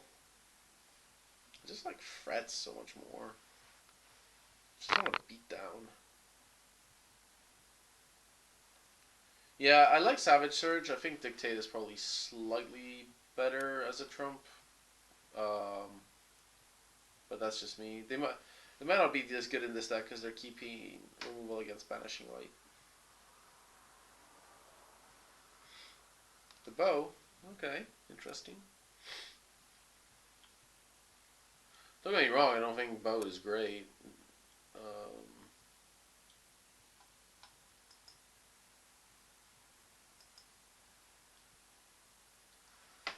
I'm not just about pinned to the earth. I think it's actually better than it looks. It does look awful, but but it's better than it looks. I'd love to try this deck tomorrow. I'll probably have to go back to Chapin's.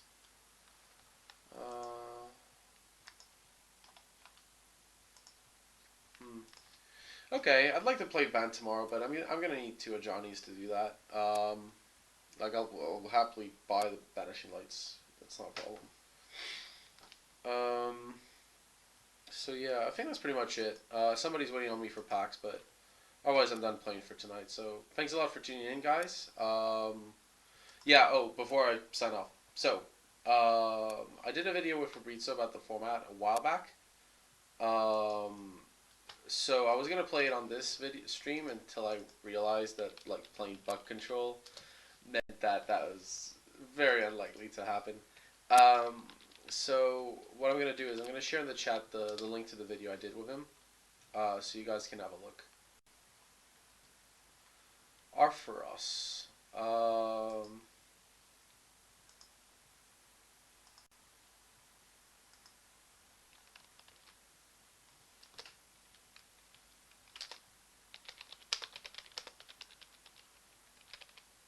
Is Arpharos a possible one of in junk?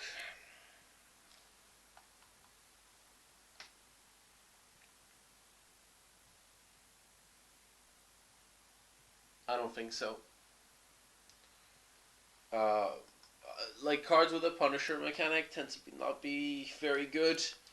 I don't think Arpharos is an exception to that rule, unfortunately. Let's see. The other ones are. I'm a bit tired. The other ones are Kamatra, which you're never playing, and Phyrexia might actually have a space.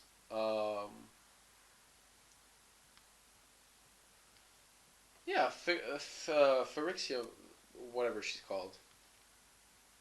Phyrexia? Yeah, Phyrexia. She might be worth a spot. Like in the grindy matches, like um, yeah, I don't think Arpharos works because your opponent can decide what to do when you've got Course of Crufix to make it a non sequitur. Plus Silence Believer Exiles, so there's a lot of ways around Arpharos. You know, However, Phyrexia, on the other hand, is a little harder to deal with. I mean, you say it's mediocre, but like,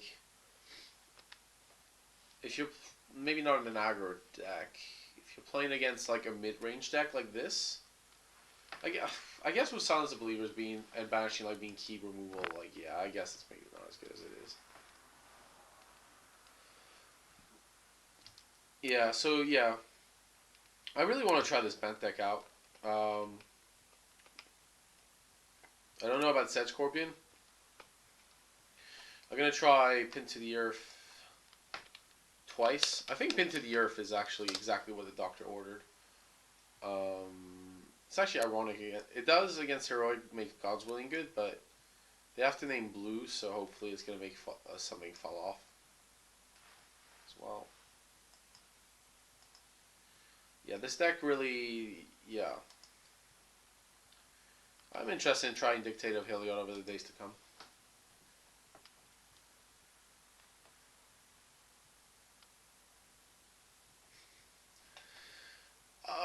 Yeah, I guess. It's true. It is very true. It's a very strange environment. Oh, sorry guys. I'm just gonna zone out. So, I've just shared in the chat the link to the video I did with Fabrizio. Uh, yeah.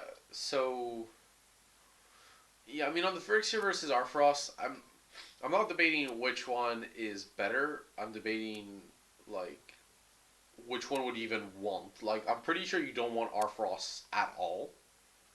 Um,